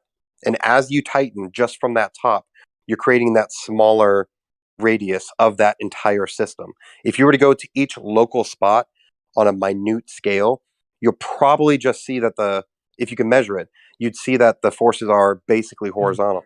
But if you take a look at the entire system, you see that the entire thing is decreasing in radius at the same rate. So the entire system would be towards the center. That's what it would be practically doing. But when we measure at the local scale, we can treat it as horizontal. And I think that might be, I think we're talking about the same thing, just a different size or part of the system. And part of my thing is also, like, I draw a circle here, and he's pulling the string from both sides. When you look at something locally, like, let's say you don't know about the guy, you don't know that he's pulling the string from where he's at. There is no way to know that from observing my local tiny area of the example. When you look at that example, it doesn't point towards the guy at all. There's like the only thing it matters is where like each individual string is, which would be following a curve. So it doesn't matter if it's like 10 kilometers away or if it's 5 meters away. You're still only measuring. Let's say we're on a big globe and someone wrapped a string right around the globe that happened to go past your feet. And all you saw, I mean, you didn't know it was a globe and you didn't know that they'd done that, but I'm letting you know that's the case. And all you saw with that little bit of rope was a little bit of lateral movement, just a little bit. Every now and then you could go and see it move. You could mark it with a texter, and each year it would move just a little bit. So you knew that it was moving just laterally. But over, say, 10 or 15 years, you'd notice that it's starting to really pull into the ground, right? Mm-hmm. Because that's what would be happening. If the tension was constant, it would start to pull into the ground. And you would notice that. You would go, hey, this thing seems to be cutting into the ground. There must be a lot of fucking downward force on this rope. Yeah. Sure, it might be over time, but it's still there. So again, we're back at the same scenario. You agree there is a downward vector, but it might not be measurable. Can we fucking please move on? Yeah. Oh, sure. But I just want to say one thing to BioJule. BioJule, are you there? Right. Yeah. So what my point was that we said, oh, let's make this example over 10 kilometers or 5 kilometers. But in this example I made, it doesn't really matter how far away the person who pulls the string is. It doesn't matter how far away it is. The curvature for each individual point, how much it curves, it's the only thing that's really going to determine the force vector into the ground, right? I would say that's like my intuitive. If I'm going to apply what I've learned about physics. No, yeah, and you're taking it from a practical approach in which the downward force that could be measured is too small for us to measure it, so we might as well treat it as it just being horizontal and no downward force. We can treat it that way, but I think but not only that, like it doesn't matter how long the string is. Really? Oh yeah. The force factor would be the same. If it would be the same if you do the experiment over 1 kilometer like or 10 kilometer, yeah, because it's just going to stick to the ground anyway, and the curvature is going to be the same anyway. So the force vector is going to be the same anyway. Right. No, you're 100% right. Yeah. If you do the complete if you do it from end to end on your diagram end to end, or we just do a section of that, it would act the same way for that section. It would act the same way. Yes, 100%. Of course, yeah. So like we did this example with so I'm saying so let's say we do it over 10 meters. We would say, well, the curvature is so small. Like, how can it cut into the earth? Then I would say, yeah, well, if it can't do it over 10 meters, why will it do it over 100 meters? Well, that'd be the practicality behind it. Geometry. If we do it over 10 meters, the force vectors may be the same, but we can practically apply more pressure from it. Practically, if we do it over 10 kilometers with one piece of string, the same amount of force that you're using would be stretched out over that entire length. So the force that you would be potentially putting downwards would be a lot less. So the distance, in a way that's similar. In a way that's similar to spherical excess. Of course, spherical excess is in a totally different category, but it's similar that you have to have a triangle large enough for that sagitta, for that hump of the earth, to start to become apparent or non-apparent. So in this, you'd have to have enough distance to where you're getting you're measuring a distance long enough where the curve would be significant enough that force is going to be, measurable and observable. Yeah, but but that goes against everything I've said. Like I don't think it does. But at the end of the day, it's the geometry, isn't it? All right, you got 3 points: A, B, and C. C in the middle, 2 meters above A and B. Okay, straight out geometry. Can't deny you put tension on it. The rope's going to want to try and fit that geometry and pull down. I've done my explanation. I don't think I can do it anymore. I know you have. That's why I keep saying we agree to disagree, and only the test will prove it. So again, can we move on from here, or do we need to just say it all again? I'm curious. That's fine. I think we can move Right. on. So we'll do the test. Yeah, we'll do the test and we'll see what happens. Looking forward to the results and the methodology. Yeah, me too. Excellent. Well, there's I'm also, looking like I was forward to saying see if before, my too, windshield. Oh, go ahead, Roddy. No, I'm just excited. I'll drive down to South Australia for a flat Earth test. Whites, are you going to invite anyone that wants to come in person, or is that not on the table? That would be fine. I don't care. More the merrier.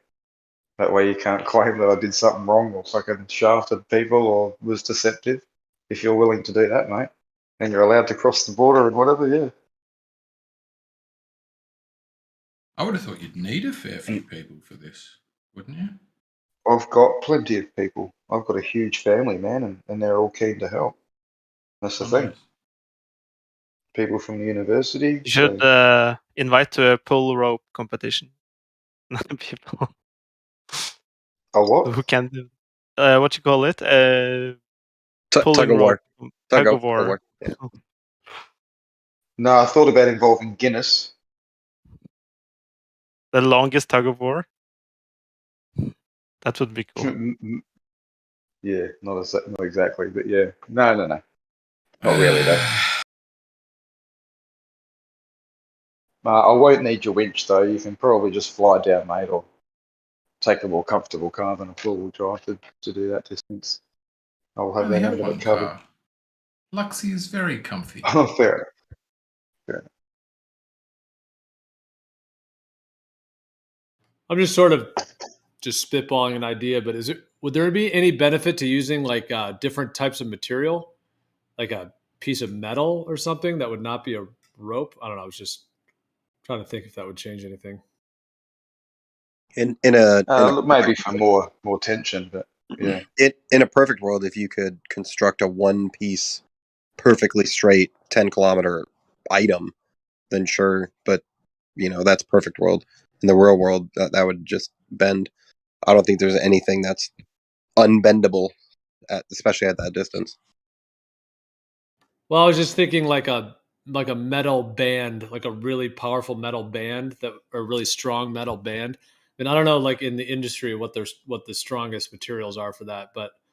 And then if you had that being pulled, you'd also be able to measure the tension.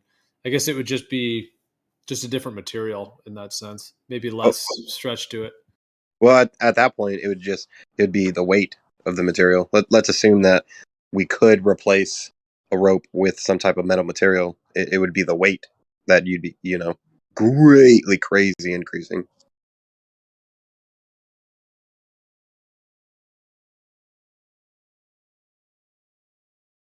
Look, 1,200 ton braking strain. That is a lot more. I can't remember the static friction that needs to be overcome off the top of my head, but 1,200 was a lot more.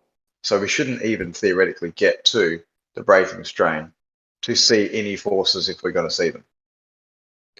You know what you should do, Whites, to mitigate the money side of it is get that material that you plan on using, get it in a 1 foot length and let's say a 25 foot length, and then have a scale by hand, and then see how much force it takes to just to make it as taut as you can. No, I'm not saying that's part of the experiment, but just see like, okay, this 25 foot section weighs, I don't know, fucking 2 kilograms. And then when you're pulling on it to make it taut, it may take more force than that. So if you're talking about, 10 kilometers, it's not just the weight of the material itself. It will be more given that distance. Yeah, but I mean, you've got to overcome the weight of obviously the 10 kilometers of line, but then obviously the friction that it's got on the surface that it's sitting on. But as soon as you overcome that force, it starts to move.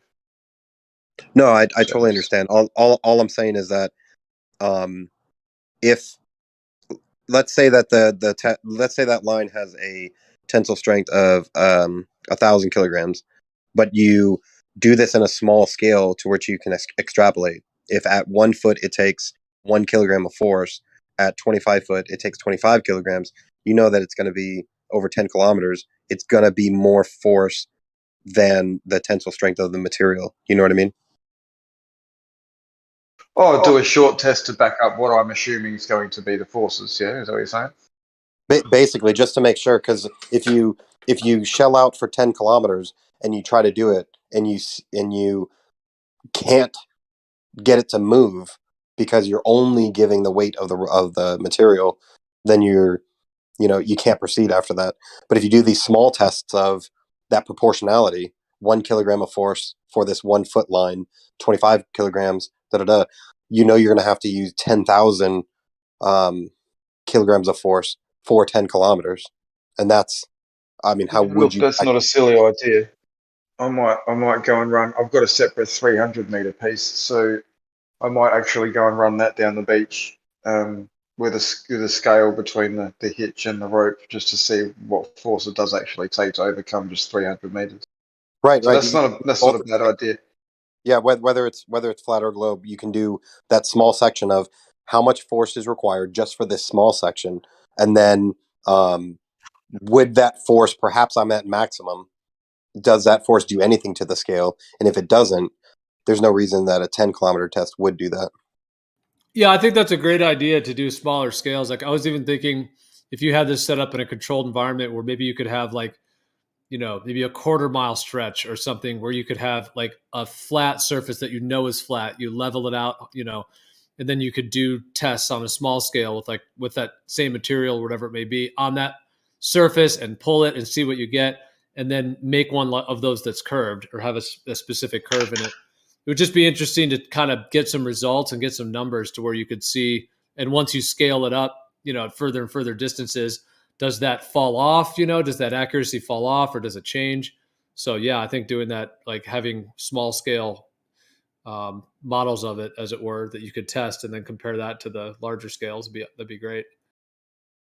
I still maintain I think the biggest difficulty is going to get it a line that's straight left to right. That part should be too hard. I mean, he was talking about like whites. You're going to use like posts, right? So you could line those posts up. Yeah. Right. Yeah, and it's not. What it requires is 10 kilometers that's dead straight. It doesn't need to be dead straight. It doesn't need to be dead straight. Obviously, that'll be the aim, but it doesn't need to be dead straight. The rope is still curving over that arch, and not the angle that you're thinking with the posts. It's still being pulled over the earth. If it's not straight, isn't it just going to pull straight off your scales? No, and it's not going to be out as much as you're thinking. Like I'm obviously going to try my best to get it dinky die straight. Don't you worry about that. But it won't actually ruin it if it's not 100% straight. The forces are either going to be down or not. In the way I see it. Obviously, others think different.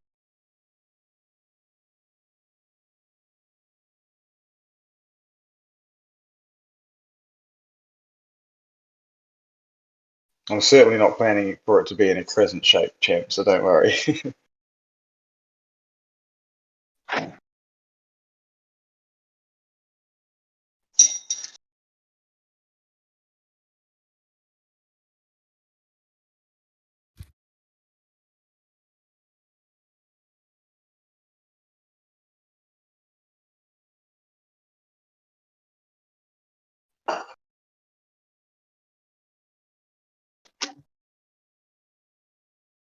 Some good fishing down there if you like fishing, though. Some pretty big mullet. I like it. I think I like it more in theory than in practice. I want to try and do more.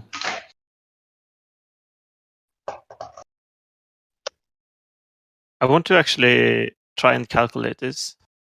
How much force will be applied to the weight? It should be possible. I couldn't find a reliable calculator because the calculators that I found always required a mass in the middle, and then if you plug in 0 within that formula, you essentially come out to either however you want to interpret it. You're doing 0 divided by a number. So you can call it infinite, or you can call it non-real, whatever you'd like. But I couldn't find a reliable formula.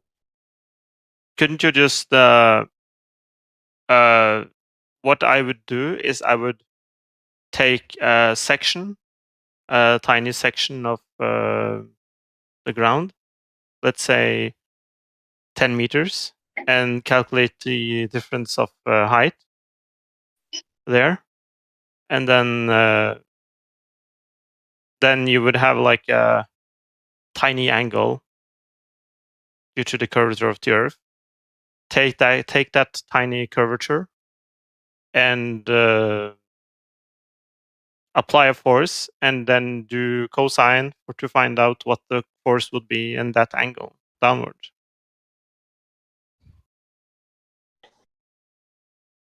Yeah, I don't see anything wrong with that, really. You can do that, but it's going to be super tiny, though. But yeah. No, yeah, of course. Or don't make the weight 0, because like there's going to be a weight for rope. So give the rate of the rope just whatever, how much a bit of nylon rope weighs. Like how, because so all you're going to get, I would imagine, is the weight, provided you dig the scales into the sand, so there's sort of 0 on it. But does the weight matter? It starts with a weight, but that's not what we are caring about. We are caring about not the weight of the rope, but when we give it tension, it's not the weight of the rope. It's the force we are applying, which is the tension, which we can know what is, which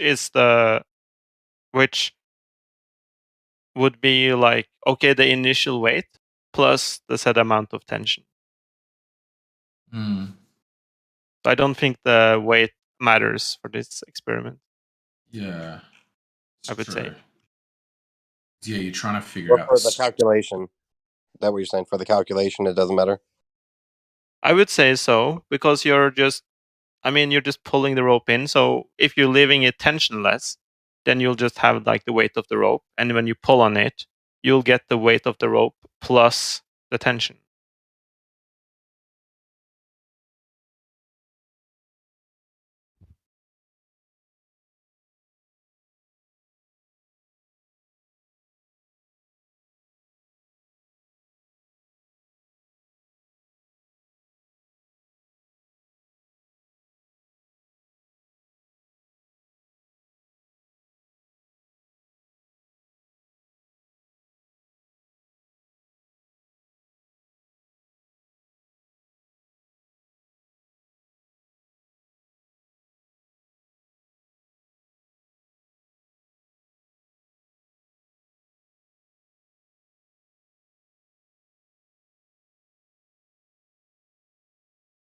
Yeah, how about that sports match? Hey, that was a real good one.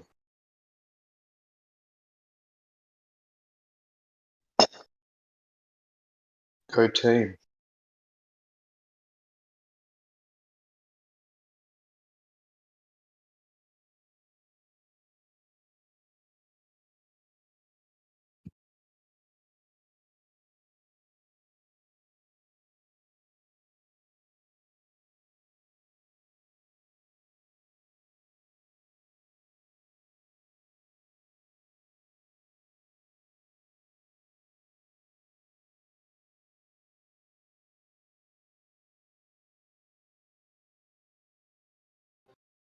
Funk, what do you think of the one where this would be slightly different? This one would measure the surface of water, where you would have a line that would be very strong. Like there's certain fishing lines that are incredibly strong, but they're very light. So you had a line like that you would put on the top of water. So, just have that floating on the top of water, and then pull that taut. Yeah. So if that's more interesting to me. So yeah, if it's just a plain or flat surface, then the string is not going to pull under the water. If anything, it's going to pull up, or it's going to stay on the water. And if it's curving, you would expect it to sink below the water, at least in the middle at the sagitta. Yeah, that sounds more interesting in my opinion. Well, the one does the ground, this one does the water. Yeah, because the ground. So there is a downward force now. You can't Well, cut that's into interesting. the. So in the water, it goes down, but on the ground, it doesn't go down. That's interesting. Wow. It tries to go down, but it can't because there's a ground there. So therefore, you won't have in the individual forces will be just following the curvature. So it will be just slightly down, slightly inward, very tiny bit.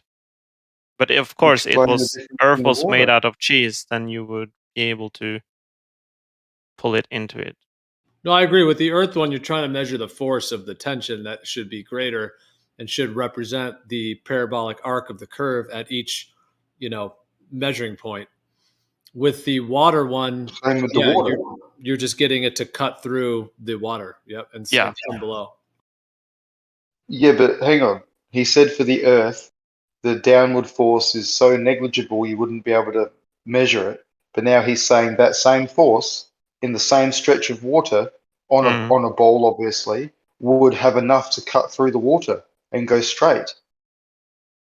So if that's the case, it would be measurable because that would take some force if it's floating water, a floating rope or buoyant rope. No, because in the case of the water, as you're pulling it into the water, you will have every piece of string will just follow the force will just be along the next piece of string. So if let's say you were to attach a bunch of buoys, what the hell do you call that? Like things that make the string float, so you can't pull it into the water. Then you would experience exactly the same thing that you would on Earth. You wouldn't measure the force difference. But if you were to remove it, the buoys with the buoyancy, so it could go actually more neutral, so it can actually dig into the water, then you have this tiny bit of force, and it could be enough. I wouldn't say definitely that will be strong enough. Yeah, I'm just saying. I'm not gonna say, well, that's 100% possible. Maybe. Well, in your buoy example, if there was a rope with a whole heap of buoys on it, and you pulled from A to B, and you before you pulled, you put a texture mark at the water line and all the buoys. I've got a funny feeling they would all sink into the water just a little bit. Yeah, I don't think it's gonna be it's gonna be negligible. You're not gonna see that. Okay, but a second ago the rope pulls through the water to straighten up, but with the buoys they don't get pulled down at all. So the rope itself that can pull down through the water, but with buoys on it, they don't fucking budge one bit. Somehow they just stay exactly buoyant. It's getting close to my suggestion. That force that was there a second ago. Floating rope. Really weird. Yeah, that was suggested years ago, and you can't measure it. Right? What? So again, what distance? There's a lot of what distance you're going to do? How are you going to winch it? How are you going to get it straight? Yeah, you mean pulling it into the water? Well,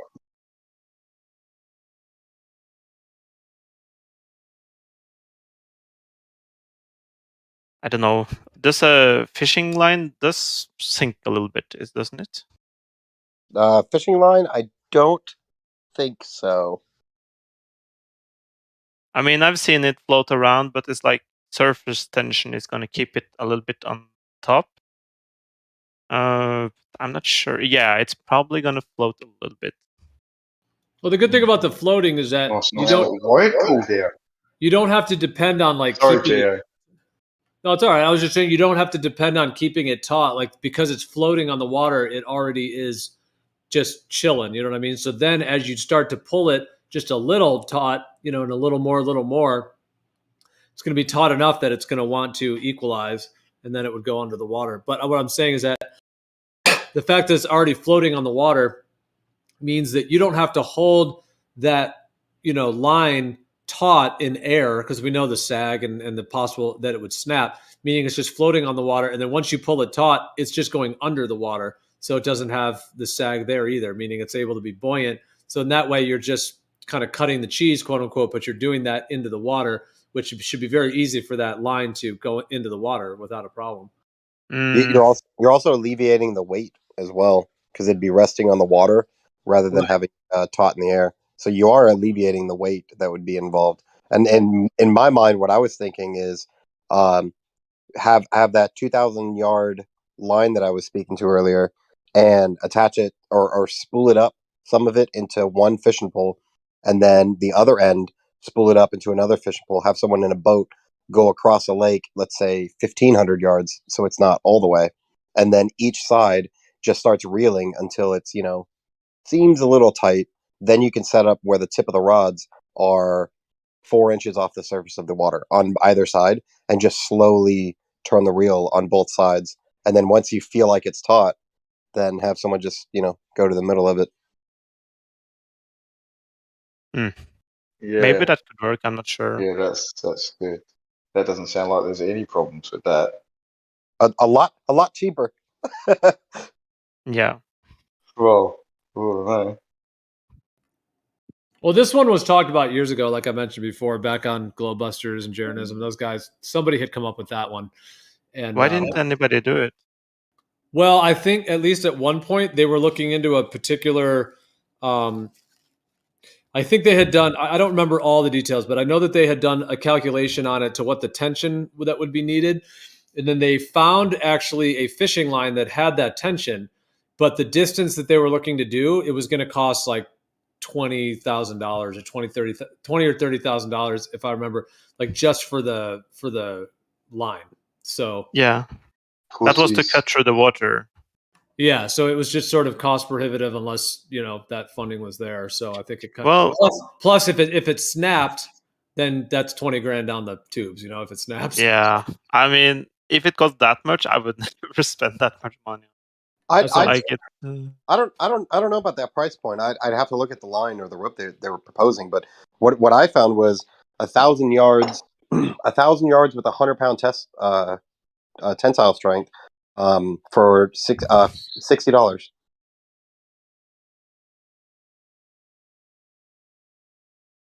So if they were looking at something within fishing, I can't imagine that distance being $20K for a 100-pound test line, 1,000 yards being $50, $60.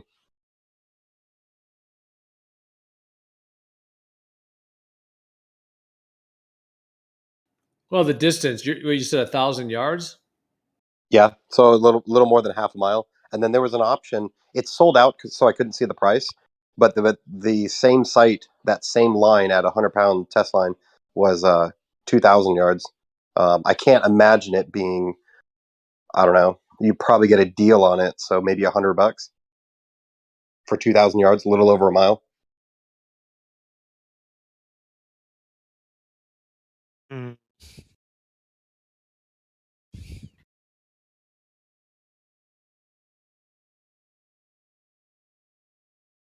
There will be 30 centimeters of curvature. If you find like a still lake, just like a completely calm lake, and you were to put that line over like 1,000 yards, maybe you could pull it down. I'm not sure. What's the other thing we were talking about is doing it over a frozen lake. So what do you think about that over ice? Because that should be curving too, right? Yeah. Now that would be back to the one where you're measuring the tension as you're pulling it taut. It would be the same as doing on the ground, though. Pretty much, yeah.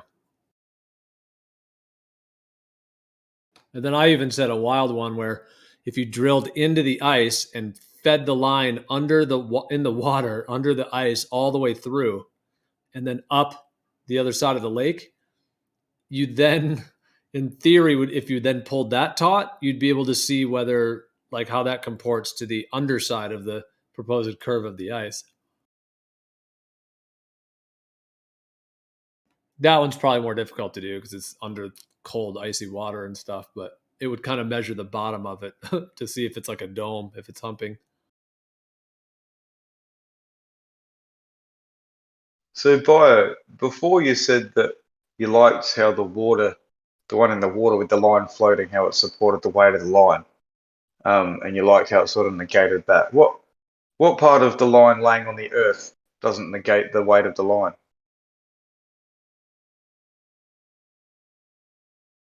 For me, mostly what Funk said. It introduces a lot of friction. Oh, maybe it was Funk. And I'm not sure that... I think you're all right with the friction. I would say totally. I'm not sure that each bit beside it, holding it up, like for every grain of sand, you have another grain of sand next to it that by a sort of micrometer, nanometer is slightly lower, quote unquote lower, is the sideways friction and the fact that it is holding up the thing going to mean that you just negate the result when... I'm not sure if even the water would control for that. In the water thing, like think about like the slight curvature, how little it is, and if you got like a surface tension on the water, I'm just thinking like maybe it could work if you like dip, but like I'm thinking the surface tension is a little bit like because I've seen like when you release the what the hell do you call it? Fish line. If you release the fish line, it will like stick to the surface and it will like go down gradually. And you can see that it's like trying to like stay on the very surface. And I'm thinking, well, if you got like 900 meters of that surface tension and you're pulling on it, then you have like the force you're applying will be, for the most part, horizontal, but there will be a tiny bit. So the net force would be like a tiny bit. Are you saying downward force inward. wouldn't be enough over that distance to overcome surface tension? I would say it's very difficult. Right. Because think about like how tiny it is, like that angle, and you take like the cosine of the tension and do that over the angle, which the force is. That number is going to be like so small. Like it's going to be, I don't know. I have to calculate it, but I would guess like just from my like tiny bit of like brain calculation now, I think it's just going to be very, very small. In that same example, on the flip side, it'd be if it were too small to overcome surface tension to go downward, it would most likely be too small upward to, I guess you could say, quote unquote, escape surface tension to come off the water, assuming a flat Earth. You know what I mean? Yeah. So surface tension may be a problem for both sides. I'm just thinking, I don't know. Maybe that's why the people who calculated this came up with like a $20,000 fish line to do this. I don't know. Totally possible, yeah. I haven't. You could probably, in a way, you might be able to coat the line with a what is it, hydrophobic material, and possibly soak it, and maybe that will help avoid the surface tension thing. Maybe. Yeah, or you could like just drive along it and just like dip it in, like just to escape the surface tension, and so it's in the water, and then it's more freer. Oh, that's true. Once you feel like perhaps you feel like it's really taut or as taut as you want it before you snap it, perhaps someone can go along and they could do it in two ways. Go along and lift it out of the water and see if it stays out. Go along and push it into the water, see if it stays down, and then perhaps that's how you tell surface tension to fuck off.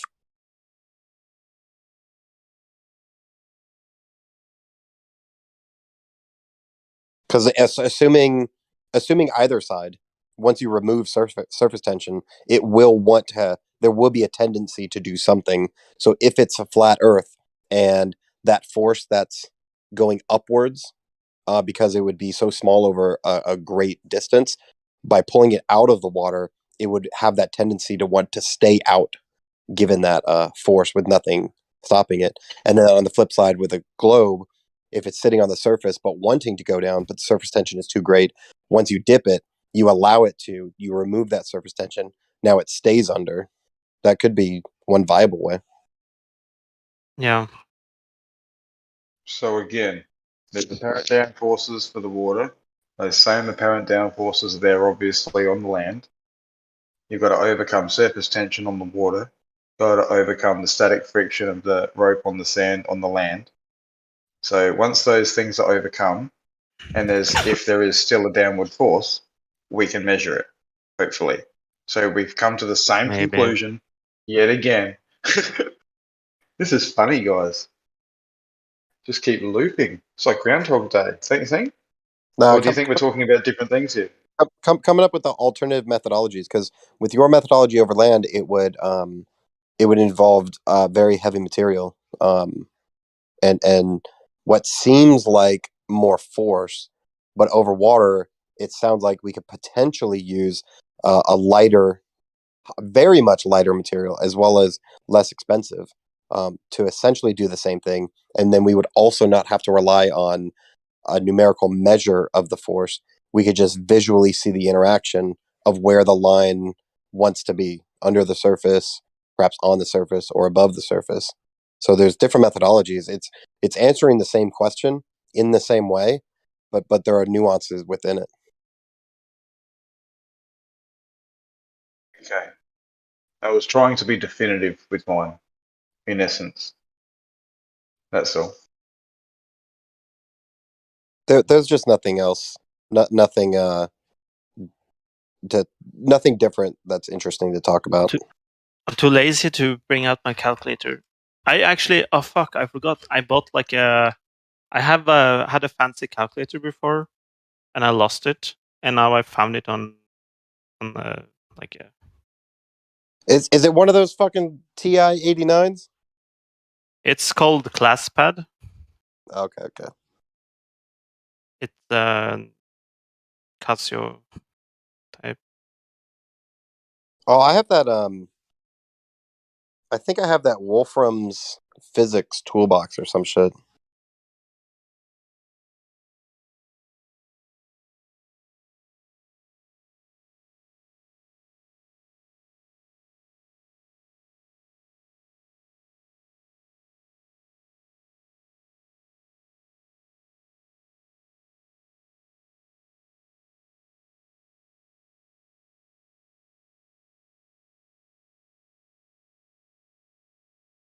Oh yeah, and my phone has through this app, I can use the gyroscopes on my phone. I should have just attached my fucking phones as internal masses and then measure gyroscope, the angular acceleration. What the fuck? That's a great idea. That's awesome. Didn't even consider that. That's a great idea, though.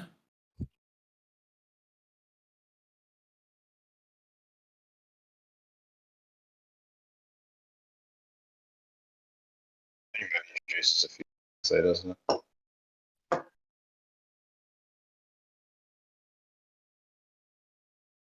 I'm gonna, sometime when I get the time, I think I'm gonna try and calculate how much this force would be.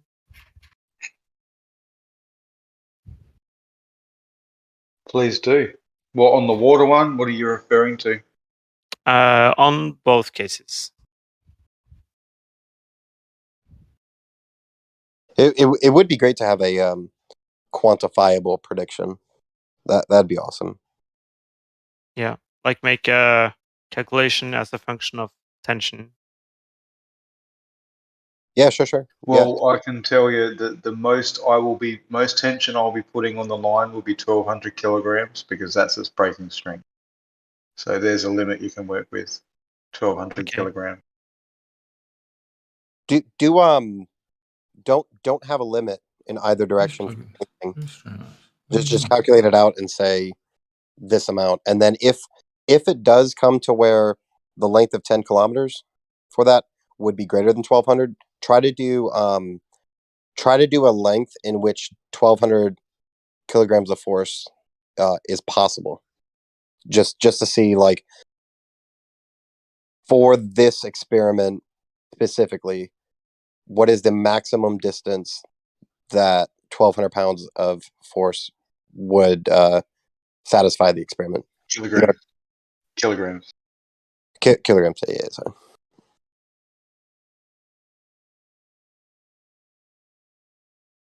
You would have to take a portion. I think you would have to take a portion of to calculate the force. Wait, what I'm going to do is I'm going to take 300 meters. I'm not sure who suggested I do this, but I mean, I've got a 300 meter length of the same stuff, and I'm going to go down the beach and I'm going to see how much force it takes just to drag that along the beach and overcome its resting weight with the friction on the sand. So I'll wait for the tide to come in, I'll wait for the tide to go out, I'll lay it on the similar sand, area that I will when I do the test, and I'll see how much force it takes to overcome its standing weight. All right.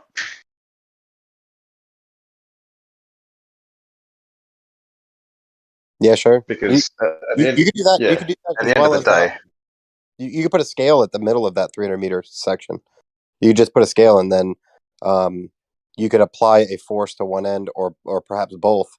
And when you see that scale change, no matter how minuscule, when you see it change in either direction, then at that moment, you could take the forces that you read on both sides, add them together, and say, okay, at 300 meters, this amount of force is required for the scale to change. And then you can extrapolate. Yeah, but that sort of requires a miniature setup, as opposed to just literally seeing what force is required just to overcome the standing weight. Because obviously, as the minute I've overcome that, obviously it moves, and then depending on how much force I've got left in the 1200 kilos is how much we've actually got usable to try and get downward tension. I think it was 200 and something, or a bit more. So the actual braking strength is already reduced by 200 something kilos, just moving the actual rope on the sand. Right. Yeah. No. Yeah. You do those things first. I'm just assuming those are successful in your eyes. You can do a mini experiment of how much force is involved just for the scale to move, and if it's too much, no point in pressing on with 10K if it doesn't work at 300 M. Actually, this is much simpler than that. I don't know. Oh.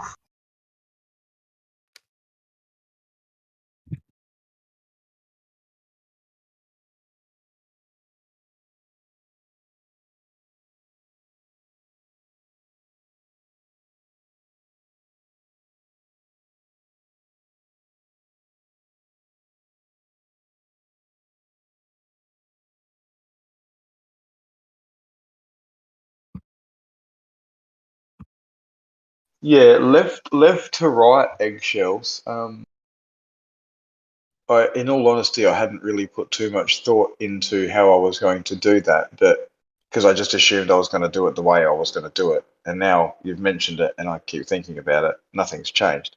I think left to right issues optically with lining things up is a lot less of an issue vertically. You know what I mean? Like doing straight fence line posts is a lot easier than trying to get them all at the same height optically. So left to right won't be an issue. Right? I'll get a fencing guy involved to help me do it. Fencing guy? Yeah, just like fucking Jeremy's fucking mask guy, but it's a fencing guy. So made up in your head? Well, no, I had a guy do my fences here, right, all around the property. I'll ring him up and say, fucking right, I'm going to do this over 10Ks. Can you fucking either help me or guide me to fucking the best way to make sure they're fucking straight? Oh, look, he might be interested enough not to. And we've got a good beer economy here. He might just do it for fucking a carton of beer on a Sunday and a mile away. Your fence guy's theoretical, I'm afraid. Yeah, fair enough. All right. You can believe there are no fence guys in the world, Dawn. That's fine.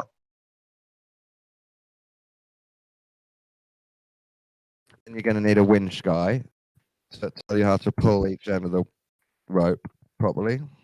Yeah, got the winch guys.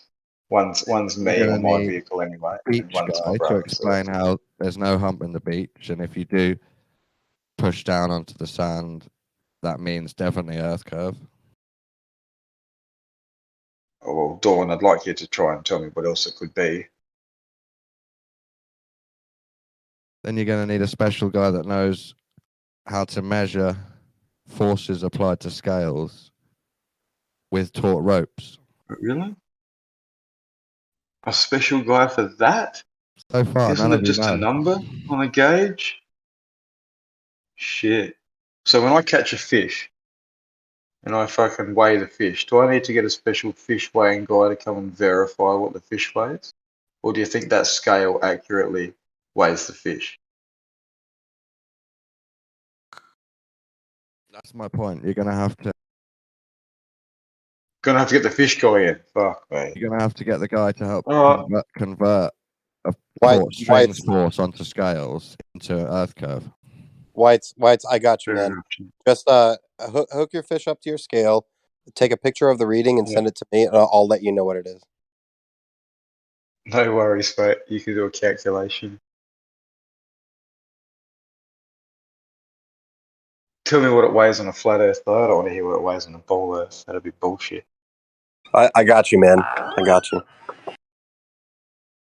Can this test it prove flat Earth?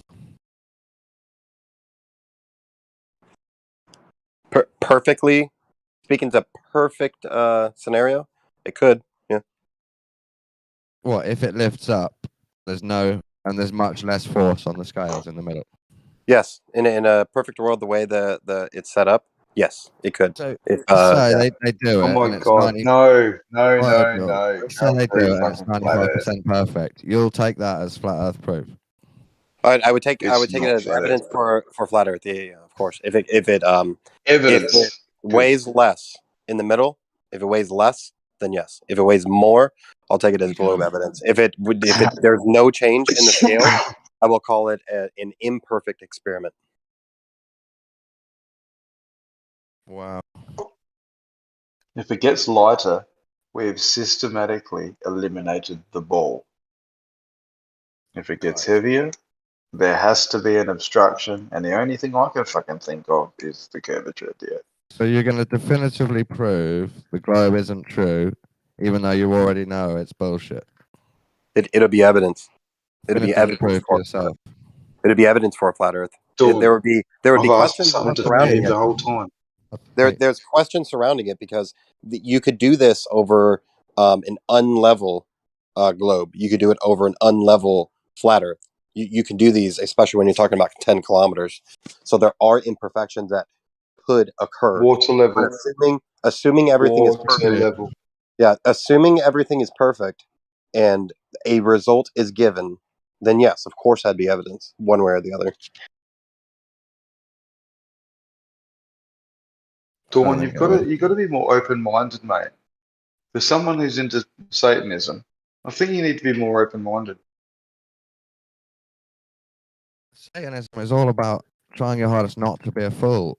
So when people online suggest pulling a rope across sand to prove if Earth's a sphere or not, that goes straight in the category of fools for me. I'm sorry. Okay, I'm pretty sure there's a bit in the Bible that says the only way to measure the Earth is to put a line upon it. So, I don't know if you're a Bible guy, but it's actually been said. Definitely not, no. Sorry?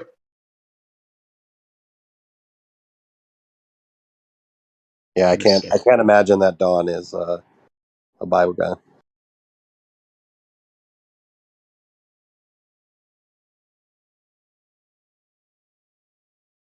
I thought it was just quite interesting. I'm not a Bible guy either. Apparently, it's the only way to measure the Earth is to lay a line upon it. You can interpret that however you like. Down of buoyancy.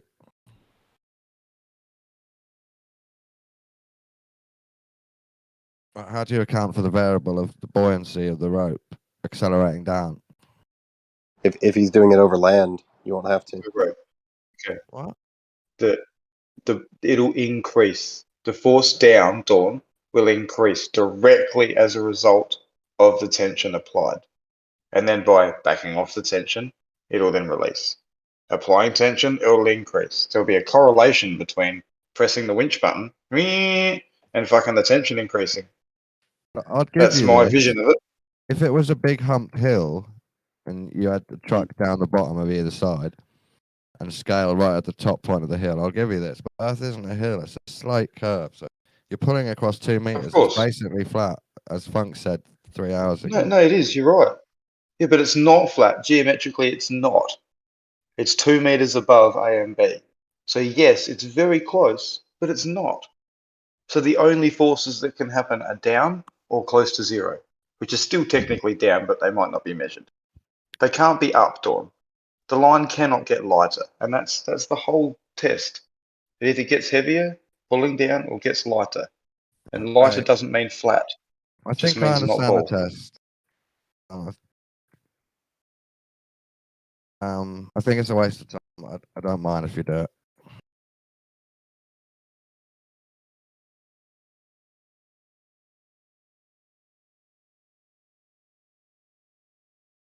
The pursuit of knowledge is never a waste. It may feel like a waste afterwards. Yeah, I appreciate your support. He already calls the globe bullshit, so he already knows it's not true. But I need to definitively verify it for myself and others. So why do you call it bullshit if you don't even know yet? If it might be a globe, why do you always call it bullshit? I'm allowed to have a horse in the race somewhere, aren't I? Well, it's contradictory to me for you to slag something off every day that it's made up in a fairy tale and then go out and try and measure it. That's contradictory.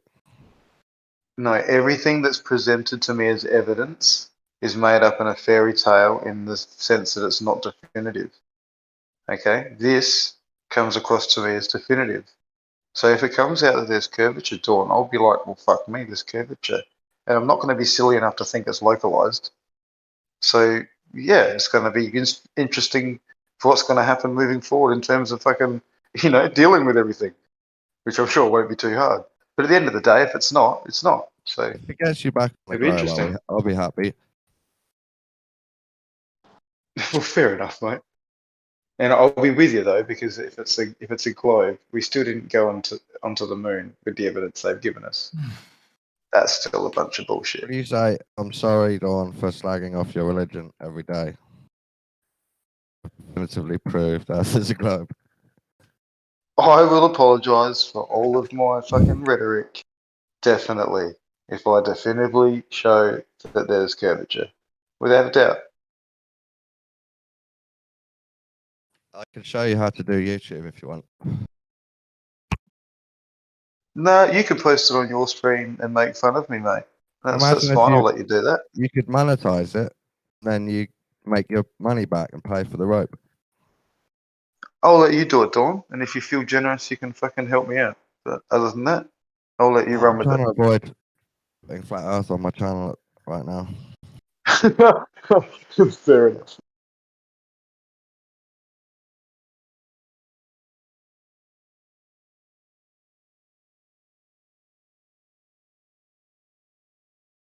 I wonder what Mick West would think of this.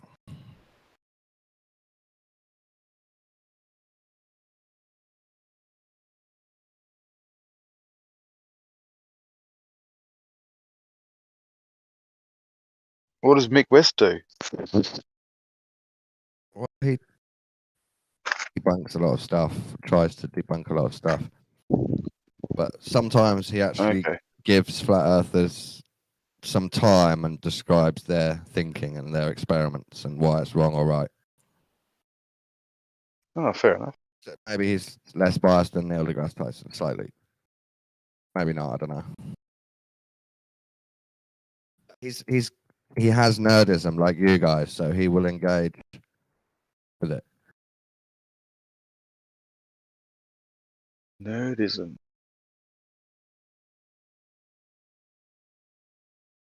Oh, super clear. No. When you pretend to measure stuff, nerdism. I think Don is just jealous that people are smarter than him, and people are willing to put in energy towards what they want to learn.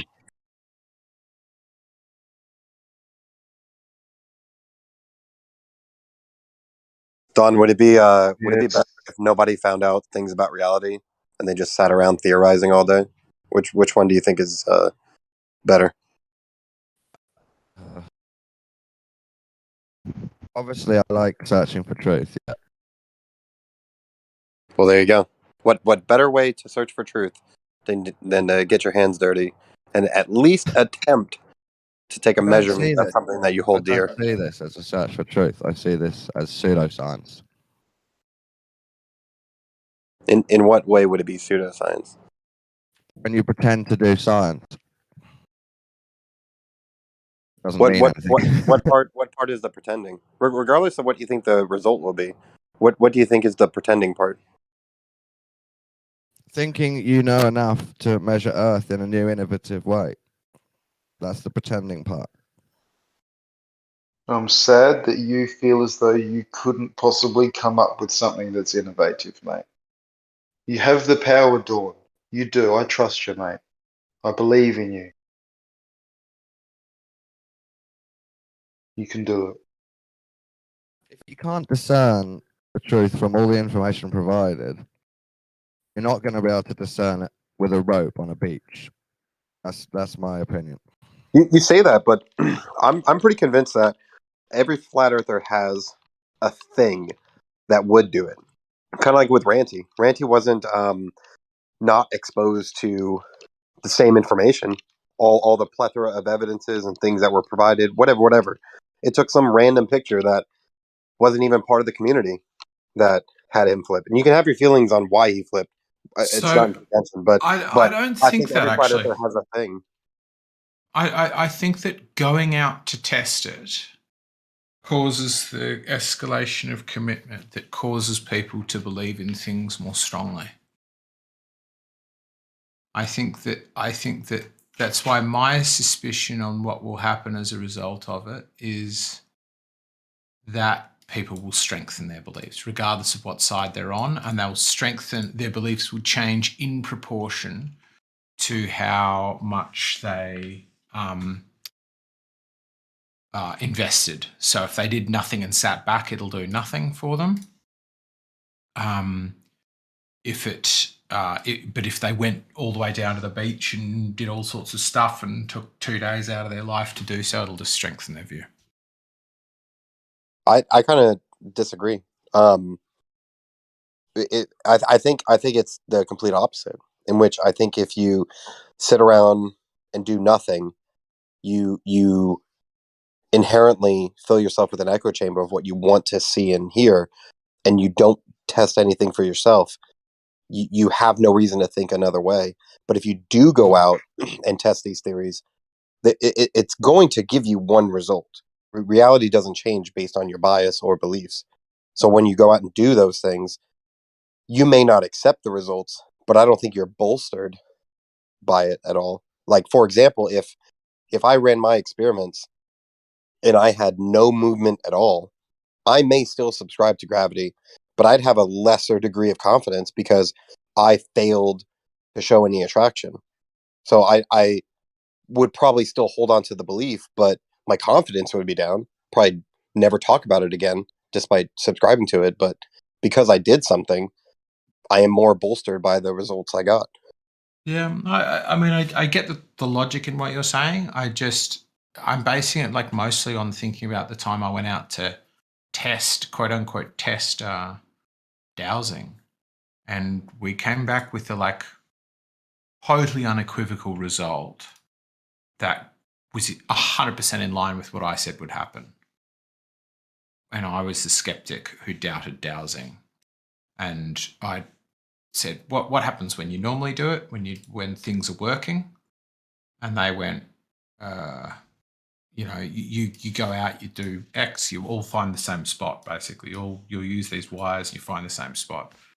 And I said, I suspect that if we don't see what spot somebody's found, they won't find it. Other people won't find it. Sure enough, we went and tested it. We got my result. And the manager's result was, well, therefore there's water everywhere. You know, we've all found water. You're all winners in the end. And interestingly, particularly, I think the other kicker for that is the positive, like the positive affirmation of being told you won, you succeeded, you did what you were meant to do. You read the misses, they read the hits. Yeah, but they read what everybody had agreed was going to be a miss before anything happened. Yeah, funny. That we all said this is what a miss looks like, and they're all like, "Yep." But because they were told that miss was a different kind of hit, they were like, "Yay!" And everybody who did the experiment came out going, "I now think dowsing is real." And interestingly, that's classic cognitive dissonance. Exactly. It's exactly what Leon Festinger described as the backfire effect. And all of the people who... Yeah, but you all should have walked up away. At the farm, and a couple more people arrived after that. When I described it to people who arrived after that, they were sitting there like dumbfounded, like, what do you mean you believe in it? Like Harry described that you would all find a different spot. You all went out there and found a different spot. His answer was you all found water, and now you believe that? Like, you've got to be kidding me. But I think that the kicker is they put in effort. And because we put in effort, the escalation of commitment bias will make us just believe stuff we put effort into. Yeah, but Harry, you've got bias too. Because you're assuming that but in this regard, you're assuming that they didn't find water and they were just told they were. Right? You need to go out and do this with the same people in multiple different places to come out with any sort of opinion. You should have all walked away from that with no opinion of it. I disagree. Even if they all did find water, we all agreed on the conditions beforehand. We were all super clear on what X meant and what Y meant. We came back with Y and people still went X. So it doesn't matter, even if it could be right. I mean, it's dowsing largely is an unfalsifiable claim. You know, the misses can be chalked up to bad dowsing, or there's water everywhere, and I mean there is in a certain way of looking at it. There is water everywhere because you'll sometimes hear people go, "Oh, it could have been a wet tree." You know, there's been recent rain. There's a load of ways to get around it, but the point was we all went. Everybody, when you do dowsing and you don't blind the process, everybody goes out with their wires and ends up standing on exactly the same patch of ground, and that's where you spend $5 grand on getting somewhere to dig.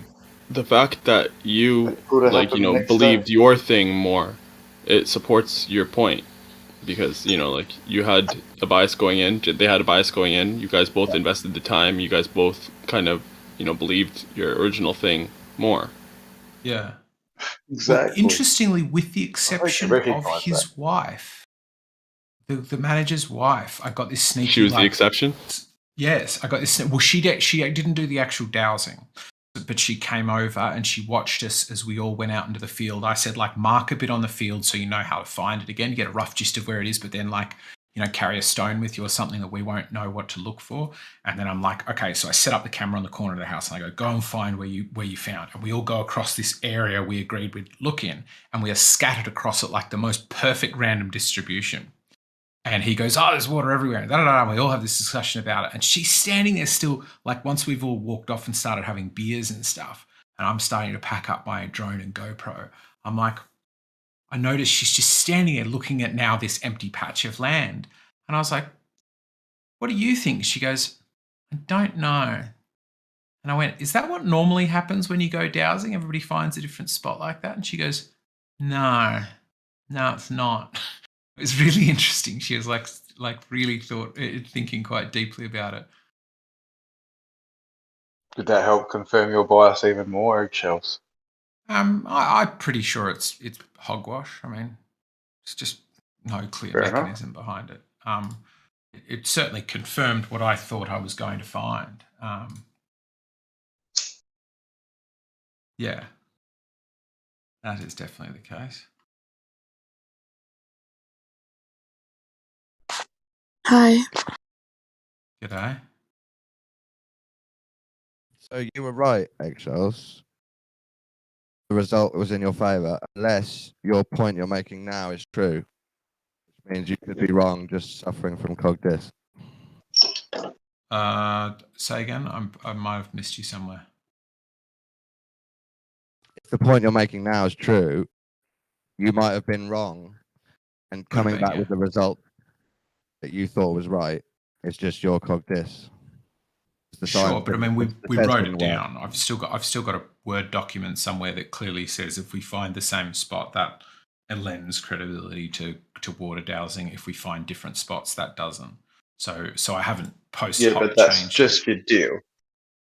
That's nothing to do with whether they found water or not. Right, yeah. Because I was largely disinterested in finding dowsing could still have merit. I think dowsing does work, but I think it works on the idiomotor effect. I think it's a placebo.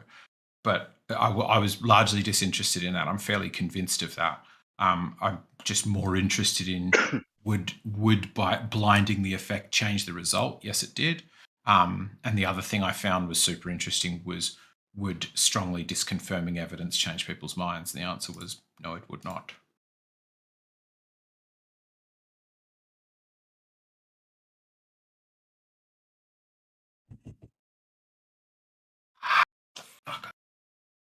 Yeah, no one around here spends $15,000 on sinking a bore without having the confirmation of that. Yeah, same with us. I mean, we've still sunk bores that don't bear anything, though. I mean, you'll always hit the water table, right? Unless you hit granite or something, you dig deep enough, you'll always hit water. Yeah, well, true, but equipment can only go so far depending on your location. Exactly. That was our problem with it. We could find water, but it was like 50 meters down, and an effort to pump it out came out at such a terrible piddle that it was cost more than just trucking it in. So, I mean, is that a win or is that a loss? Well, my bore's at 150, so it's definitely worth it when you're on rainwater. Fucking oath. Oh yeah, it's like if you can get something that works. Solar.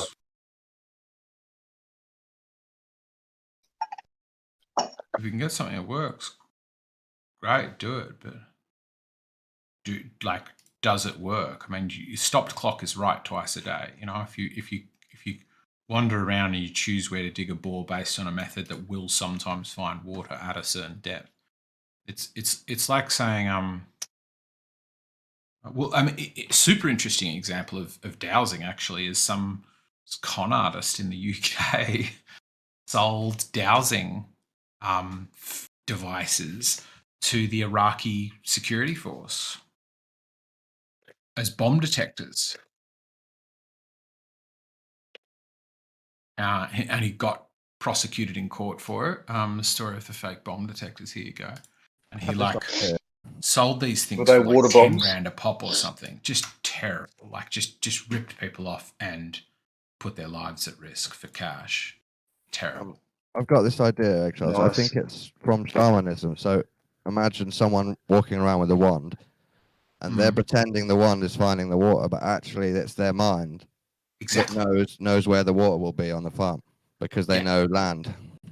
And that's the thing. I think I could easily believe, like I'm not closed-minded to the idea that we have something deep within us, some deep evolutionary thing that the idiomotor effect, the placebo effect can tap that will help us find water.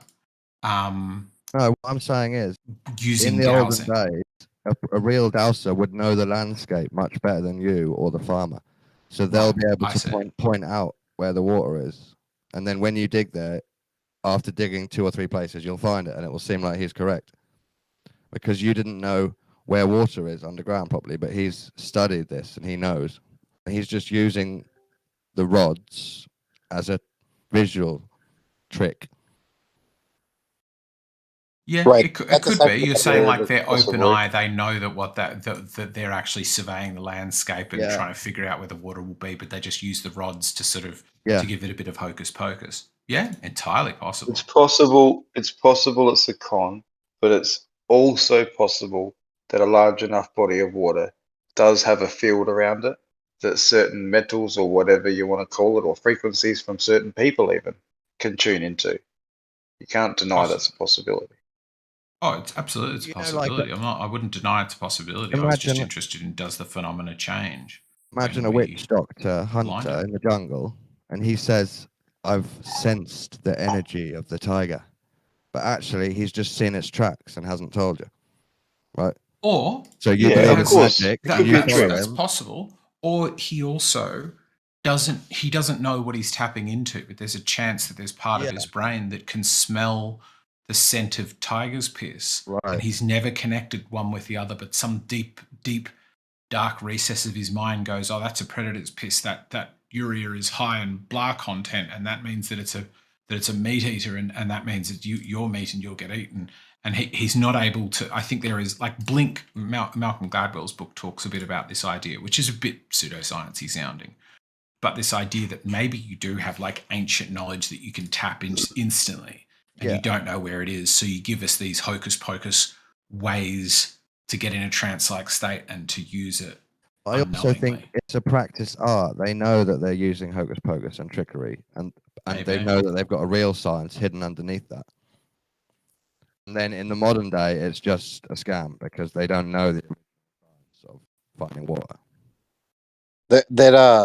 This reminds me of the. There's a report back in like the late 1800s or something about a chicken that would lay eggs that it said Jesus is coming, but it turns out that it was the woman who would take an egg that it was birthed out, whatever the fuck. She would write with a particular kind of ink, and then put it back, and then gather back up the chicken's butt. Right, and then gather the people, and it'll do it again. Watch, and then it was it's just that faulty premise of trusting the presenter or the demonstrator, and it seems supernatural, but it is all in control of the person, presenting or demonstrating it.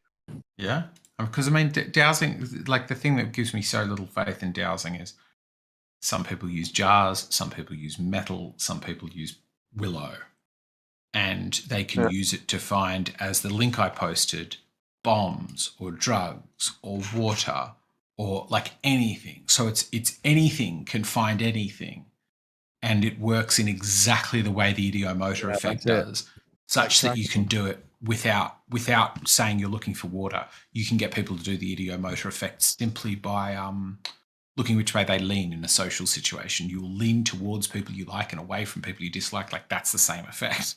It's like it's just a psychic working for the police, right? They might not be using the ether and psychic abilities, but they're thinking in a different way to the detectives, so they help them look in a new place. Could be. So I mean, I think seems like a magic. But it's like saying because there's heaps of bullshit people that fucking can tell you they're going to hypnotize you and get you to quit smoking, and there's heaps of scam artists that it's not real. Hypnotism isn't real. We know people can be hypnotized. So hypnotism. We know the real. scammers I mean, I'm fairly out convinced hypnotism's there. real. But you can't chuck hypnotism out because there's heaps of scammers and bullshitters that utilize it or try and tell you they can utilize it. So it's the same. It's the same with this. Like, if you're going to do I'm fairly confident hypnotism works. I mean, I've trained in it. I know how to do it, and there's you've seen enough evidence of it by the sounds of it. Just a fairly robust body of research on it, like neuroscience and psychologists study it. Do you think you've had the same experience with dowsing? Yeah, no, it works. Yeah, relatively. That's the point, yeah. I know a fair bit about it. I've done it myself personally. There's not a qualification or a course you can do it. No, but of course. But have you done it enough? Yeah, but have you done it enough and found water enough, or not found water every time, to actually come to a conclusion, or you've just done a couple of these random trials? No, I did it. I did it as a kid. We used to do it as a kid to try to find where to dig bore wells. It's only as an adult I started to become skeptical of it. As a kid, I just thought that this was how you find water. Robbie, you never had okay, so you've never gone out with a professional several times and tested them to see if they can find water or not. I mean, you're talking about two different things. It's not just that I've done it personally. It's that there is a respected body of people who adhere to the scientific process, who, like, there's no debate amongst neuroscientists or psychologists. There's no legitimate debate about whether hypnosis is a thing. There is a legitimate debate about whether it is what they call special state or not. And special state is like, is this an altered state of consciousness that is totally separate to ordinary consciousness? I am not a believer in special state. Some people are. I just think it is a state we go into and out of all day long, and it's just a way of inducing that trance-like state. But there is like the body of research about like what the most robust stuff is on anesthetic. You can get somebody who will put their hand in a bucket of water, of ice and water, and they cannot hold it there. They struggle to hold it there for a minute, right? They get to like 10, 15, 20 seconds, and they pull their hand out, hypnotize them, and they'll leave it in the bucket. And that effect is so strong that there's hypnobirthing and hypnoanesthetic anesthetists who will, if you're about to give birth and you don't want to take an epidural, or you've got blood pressure problems, or you are, for whatever reason, unable or unwilling to take ordinary anesthetics, you can be hypnotized and not notice it. Now, there is a problem for some of those people that if they come out of the trance for whatever reason midway through, it's not impossible to get them back under. So you're just going to have to complete the surgery on a lucid person who can feel everything, or then anesthetize them halfway through. But of the people, like for the time that it works, on the people who it works, and they of course do a test before they just start doing a root canal on you. It absolutely works. And unless the suggestion is people are sort of being tricked into, well, I mean, the suggestion is that they're being tricked into not feeling pain, but if you're being tricked into not feeling pain, then you're not feeling pain, right? It's working. But there's no debate about that. Whereas when it comes to dowsing, there's no clear mechanism. There's no reasonable, respected people except for dowsers and people who've fallen for it. What's the clear mechanism of hypnosis? What's the clear mechanism? Eggshells? Just a trance state. You go in and out of them all day long. Like that's not clear. Here's a mechanism.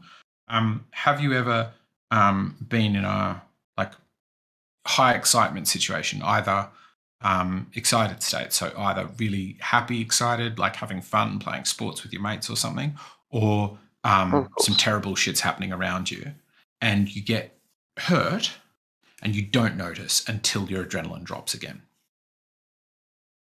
Right. Have you had that where you suddenly go, oh my God, I've got a giant gash on my leg?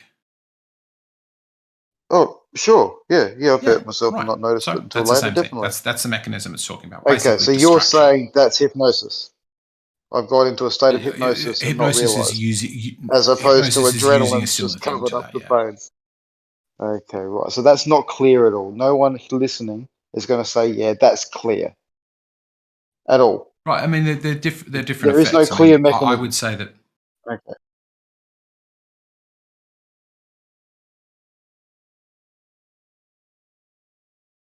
Imagine you're a farmer, yeah, and you've got no idea about land, but you've just bought a farm. And then you employ me to come and douse your farm. I just come and I look back in the back far corner where you haven't bothered to go yet. I say, look, try there. And all I'm doing is pointing to the swampy wet patch on the farm that you didn't notice. And then you dig, you find the water, and you say, oh my God, Dawn's got magic powers. Well, yeah, there's very simple people out there, Dawn, that might make that conclusion after that. What I'm implying is that's how it started. Wise people being asked to help non-wise people find the water. And we say, yes, we'll help you with just that. again, for example, we show you. around here, people don't spend $15,000+ on sinking a bore unless first the waterman comes out and he says where he thinks you should do it. If that's not confirmed by someone who does this, it doesn't get sunk because there's a lot of money on the line. It's got to be confirmed. It's unfalsifiable. That's the major problem with dowsing is it's unfalsifiable because there's at the end of the day, you're right. to tell that you couldn't have dug 40 meters to the right and got more water shallower because you only ever dig one bore well, right? The other thing that makes it unfalsifiable is you will always hit the bore. So you always hit the water table. The other one is you don't dig where you don't dowse. So you dowse, you find a spot, you dig that bore well there. But to properly falsify or test that, you should be digging boreholes at like a 10 by 10 grid. You say it's not falsifiable, but then you say three some bits things are trying to falsify it. Some bits are falsifiable. Look, And they have tested if it. So they they chose did to just test. randomly You're trying to think a debunk it, board but you can't. It's where undebunkable. didn't do it, Exactly. It's they could undebunkable. actually they go, hey, you know what? We didn't hit water where he didn't prove it, verify it, and we did hit water where he did. So if someone was willing to spend the money on both, I suppose there could be some sort of a bit more, more correlation to it. But that's all it will ever be. You're right. You can't ever make it definitive. But for you to think that it's hogwash, but then say you think hypnotism is, clear cut, it just shows your bias again. I don't think hypnotism is clear cut. I just think there is significant debate about dowsing amongst people I would respect or people whose opinions I would hold. There is virtually none about. Yeah, but what about all the people that go for hypnosis to quit smoking and don't quit smoking? Those people have some significant doubt about hypnosis, and there's forums where they talk about how much bullshit it is. I'm sure I spent $600. I still fucking smoke, right? So there's lots of people who have doubt, and yet, okay, you've got people who are in some field where they talk about fucking psychology and shit who have got some theory. There's that's all that ever suggestion of hypnosis that it works on everybody for every condition. That's not in the claim, so that doesn't debunk the claim. No, I know. But if you could hypnotize somebody, if there was a mechanism, why doesn't it work on some? Some people are less suggestible. There's in fact suggestibility scales. So somnambulism is a huge one, generally speaking. But what's suggestible? How's that defined and measured? Yeah, so that's what I'm going to go into. If you sleepwalk, the chance that you are suggestible to hypnosis is very high. Other tests are pretty good, which is like if I say to you, I want you to imagine an old-timey wagon, like a pilgrim's wagon, clopping across an open plain behind a horse. If you can see that in your mind, if you can go, oh yeah, I can see it, and I can add colours and pictures and stuff like that, even to the point I can hear the horse, man.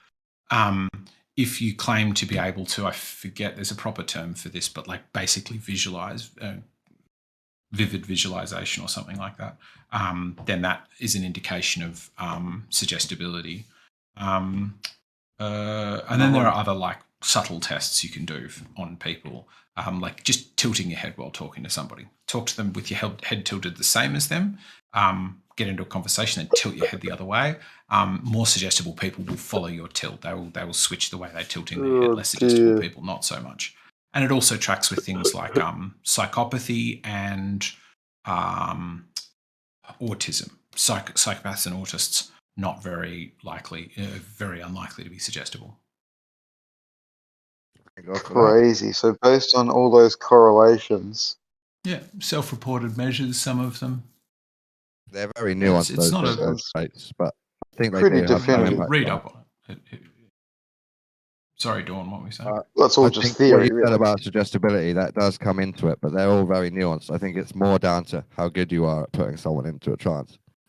Yes, yeah. Some people are just, and that's often the challenge where people are like, oh, I went to a hypnotherapist and it didn't do much for me. But then they'll go to a show and be clucking on a stage like a chicken. It so much depends on the person who's hypnotizing you and the rapport and the trust you've got for them. Yeah, the relationship. Is this like a dowser? This is a bit like it depends on the dowser. Because water's there, whether you don't need to trust that the dowser, does the water need to trust that the dowser can find it? So I'm just wondering, could there be average dowsers and good dowsers? Yes, definitely. There's fakes. Right. There's a whole scale between real ones, good real ones, fake ones, and good fake ones. Yeah. A good fake one. I love it. Well, it's like psychics, right? Open eye and shut eye psychics. The real dowser. Did you guys, any of you guys hear about the company that was selling for about $50,000 to people that were getting married to guarantee to keep the rain away? Could easily believe that. Yeah, and they gave the money back if it didn't work. So if it rained on your wedding day, you got your money back. Oh, what So a you think great of how many people scam. it didn't rain? Yeah, That's how cool is awesome, that? because then you Anyway, don't rip anybody yeah, off, but you just No, collect money exactly, for everybody's sunny wedding day. What an awesome scam. exactly. Yeah, and just for They're super $50,000. gullible because it's their wedding and they need that to be sunny really badly, don't Well, they? and that's a Exactly, lot of mate. what I think Oh, is it's the criminal, dowsing thing. but It's like you it's want clever. agency, you want something Yeah. you can do about it, right? That's, If you just that's go, the oh, I same don't with know. all shamanism and witch doctors and that sort of thing. You want someone to help, so you're ready to believe their help if it's convincing. Hey, if you got 50K to stop the rain on your wedding day, I'm sorry. I think you should be getting fucking trolled. And yeah, that's fuck. Jesus I think you Christ. could scam that I've got to better go scam. to bed. It's gotten really late. Sorry, guys. Scam See you that later. scam by choosing a really Not- wet date.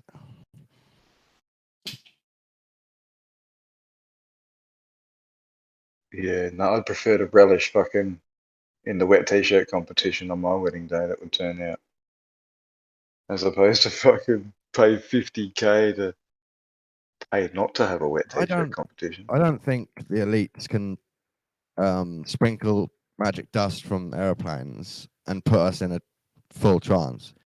But I think they slowly remove our agency so a trance state is our general state. And this happens over generations. Oh, the TV does that. We're all in a trance now. That's a very good example. It's called fucking minestrone.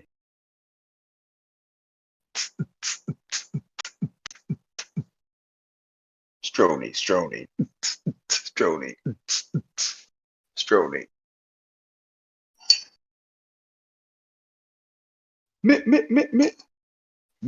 Strony. Obviously, finding bombs on the battlefield is just a modern day war version of witchcraft ousting. You reckon? We'll get an expert to come out and he knows where the mines are most likely to be. It's the same as like LIGO, isn't it? That's like dowsing, but on a different level. I guess. We've got our instrument out. Ta-da! Oh yes, and we've detected stuff. Oh yes, we have. We promise. We have. Please believe us. Nah, sorry, mate. Fuck you. Don't believe your bullshit. Strody, strody. LIGO's not definitive for you. Dawn, seriously? Come on. I thought we were on a better fucking rapport than that. I'm joking, sorry. I'm starting to get like a picture of what you look like. I've never actually seen you, but I'm actually starting to get an image, which is interesting, isn't it? Yeah, that's always weird. I've got double chin. I've got. Oh Jesus Christ! Don't stop! Don't change it! Stop! Don't do that. See, now that's going to influence the fucking image I've got, you bastard. Jesus. I can send you a photo. That would ruin it. I can't wait for this metaverse. We can fucking have these little avatar things that we sit around a table and actually look at each other's little avatar and like I slap just each saw a other. video about that. Fuck you, Ruhif. So pull out a gun and blast Ruhif's head off virtually, of course. Mark virtually. Zuckerberg is going to put God into the metaverse. This is the video I just saw. Christians are going to be able to go to church in the metaverse. I think that's what they're getting at. And then I guess it's New Age church. I'm just looking forward to putting on the goggles, mate, and hopping into Discord, sitting around with you boys and girls. Oh, that's going to be so creepy, isn't it? Like, yeah, chugging down a few and getting on the end of a couple, breaking a few backs. I think it'd be good. What about if we could go to the beach and have your rope and the scales and everything, but in VR? Dawn, you could press the button for one of the winches. That could be you. Press the space bar and it just starts. Spacebar? No, you have a virtual winch controller in your. Oh, okay. Yeah, I just pull my hand around. Yeah. Winching. Yeah. I can see that. What force are we measuring? 6 months. It's a long time. What the fuck? What's the measurement on the scales of force? I'll be shouting on a megaphone or down the walkie-talkie. Stop pulling! Dawn! Stop pulling! Snap. Fuck. Dawn. You've sabotaged it deliberately, you bastard. You couldn't handle the truth. Burned the rope and walked away. It's looking flat. Fucking winch it up. Snap. Sorry. Yeah, see, fucking Eggshells is already lining up to come down and sabotage it. I'll tell him it's the weekend after we do it. I think you've got a good go on this from Biojoel and Funk and Eggshells so far. Oh yeah, no, they've got their valid reason. But at the end of the day, that's again, it's their maths and their education. They said it could work. You should do it. Do the test. Yeah, of course, because they think it'll validate what they've been taught, which is fair enough. One way or the other, it's going to do it. They want to see you eat humble rope soup on the beach. Oh, I bet they do. And I'm doing it simply to discover one way or the other, definitively.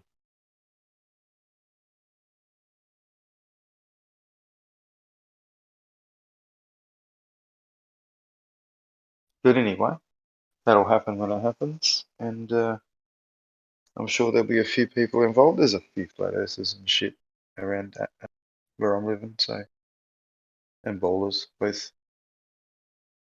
They'll be able to make the trip without a doubt. Someone with a drone. You reckon you could talk? Nerds from the uni. I mean, you could discuss for 48 hours how you need a rope or a string or a cable that's strong enough to be pulled taut without snapping, but also not heavy enough to sag.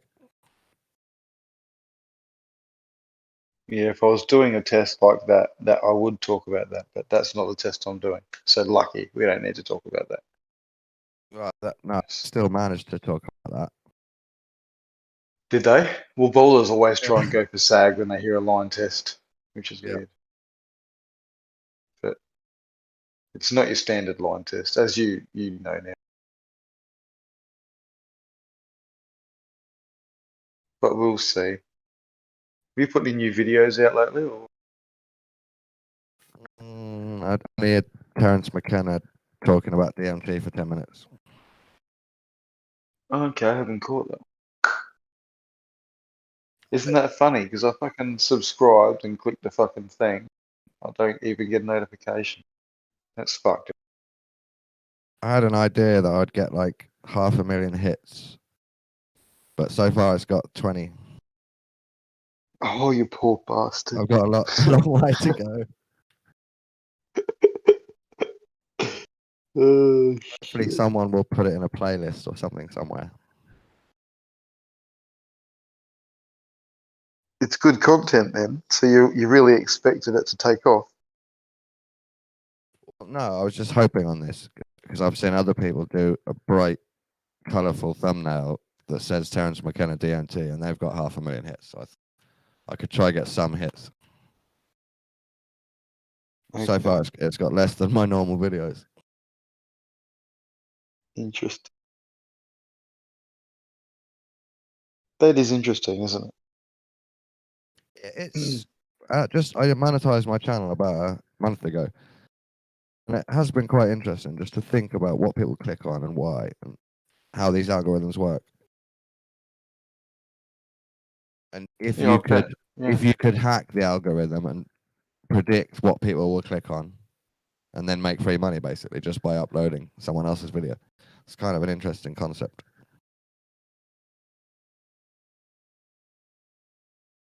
Yeah, I remember watching a video some time ago about someone who claimed to sort of have, worked out that sort of part of the algorithm and tested it a few times, and it was sort of, paid off, and then ran with it and fucking got, I forget what his name was. It was only a young fella, got, the most views in the quickest amount of time back in the day. It's probably happened a lot more do since. trial and error, and you sort of settle into the zeitgeist, and you keep getting clicks. But It takes effort though, doesn't it? Like, you've got to put the time in does, and make the shit, don't you? Make the content. It took me half a day to download Terence McKenna, download a fractal animation, and then put that both in a video editor, and I compressed the audio and got rid of the white noise on the tape recording and limited his vocal right up loud. And it took me half a day to make all that and then upload it. Yeah, well, hey, that's half a day, isn't it? So you got to get some return. What is the deal with monetization? Like, once you monetize, does every view count, or is it just ad revenue, or what's the situation? No, it's every view with the people that have ads, so on a phone or people without ad blocker. And I've noticed it's about £4 over 24 hours if you get 2,000 views in that 24 hours. I haven't worked out on a smaller scale. Right. Okay. So if you, Jesus Christ, really? So you you're looking. You definitely need viral videos, pretty much. Yeah. So you make 5,000 views overnight. You could make a tenner every night, maybe. Yeah, I'm with you.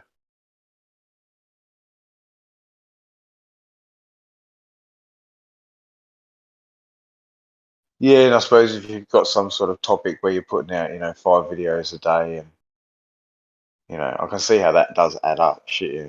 Yeah, Russell Brand now, what he'll do is just read the newspapers in the morning, probably write down 5 different headlines, and then during the day make 5 videos where he talks on the alternative points of that one headline into a 10-minute video, gets 50,000 views, and then does it again 3 or 4 times in the day.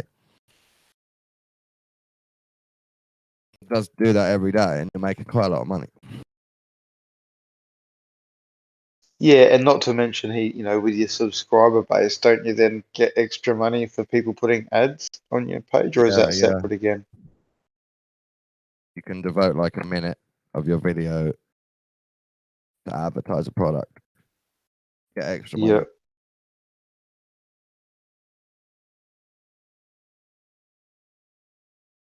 Yeah, like fucking Awaken with JP.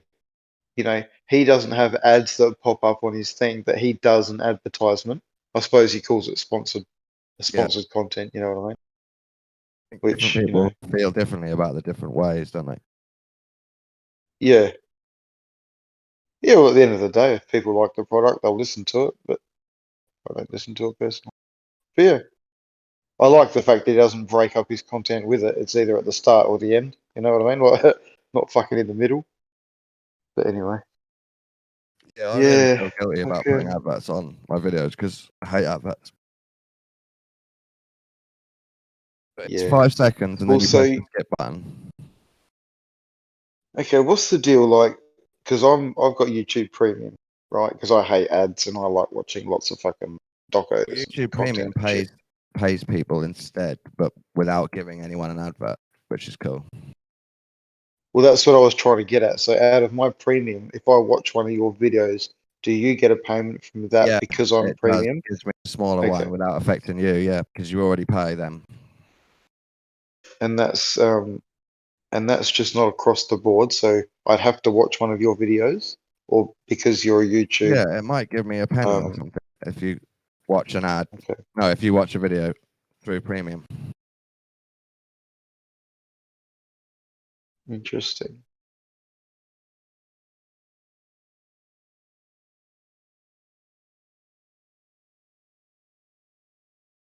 Did you know if you just put a full stop on the end of a YouTube link and play it in your browser, you can watch it ad-free?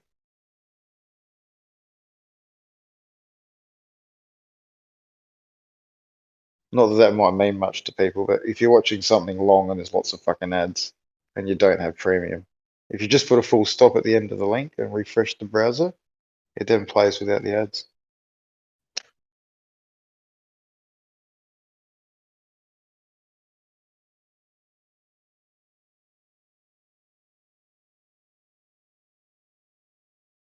Don't ask me if that works inside the YouTube app or not. I'm not sure.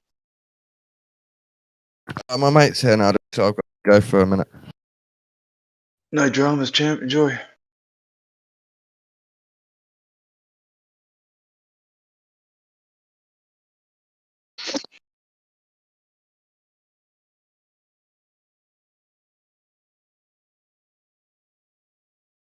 Hey, Riggs.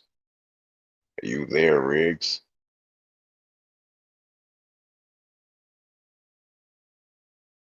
Left lane. Are you there?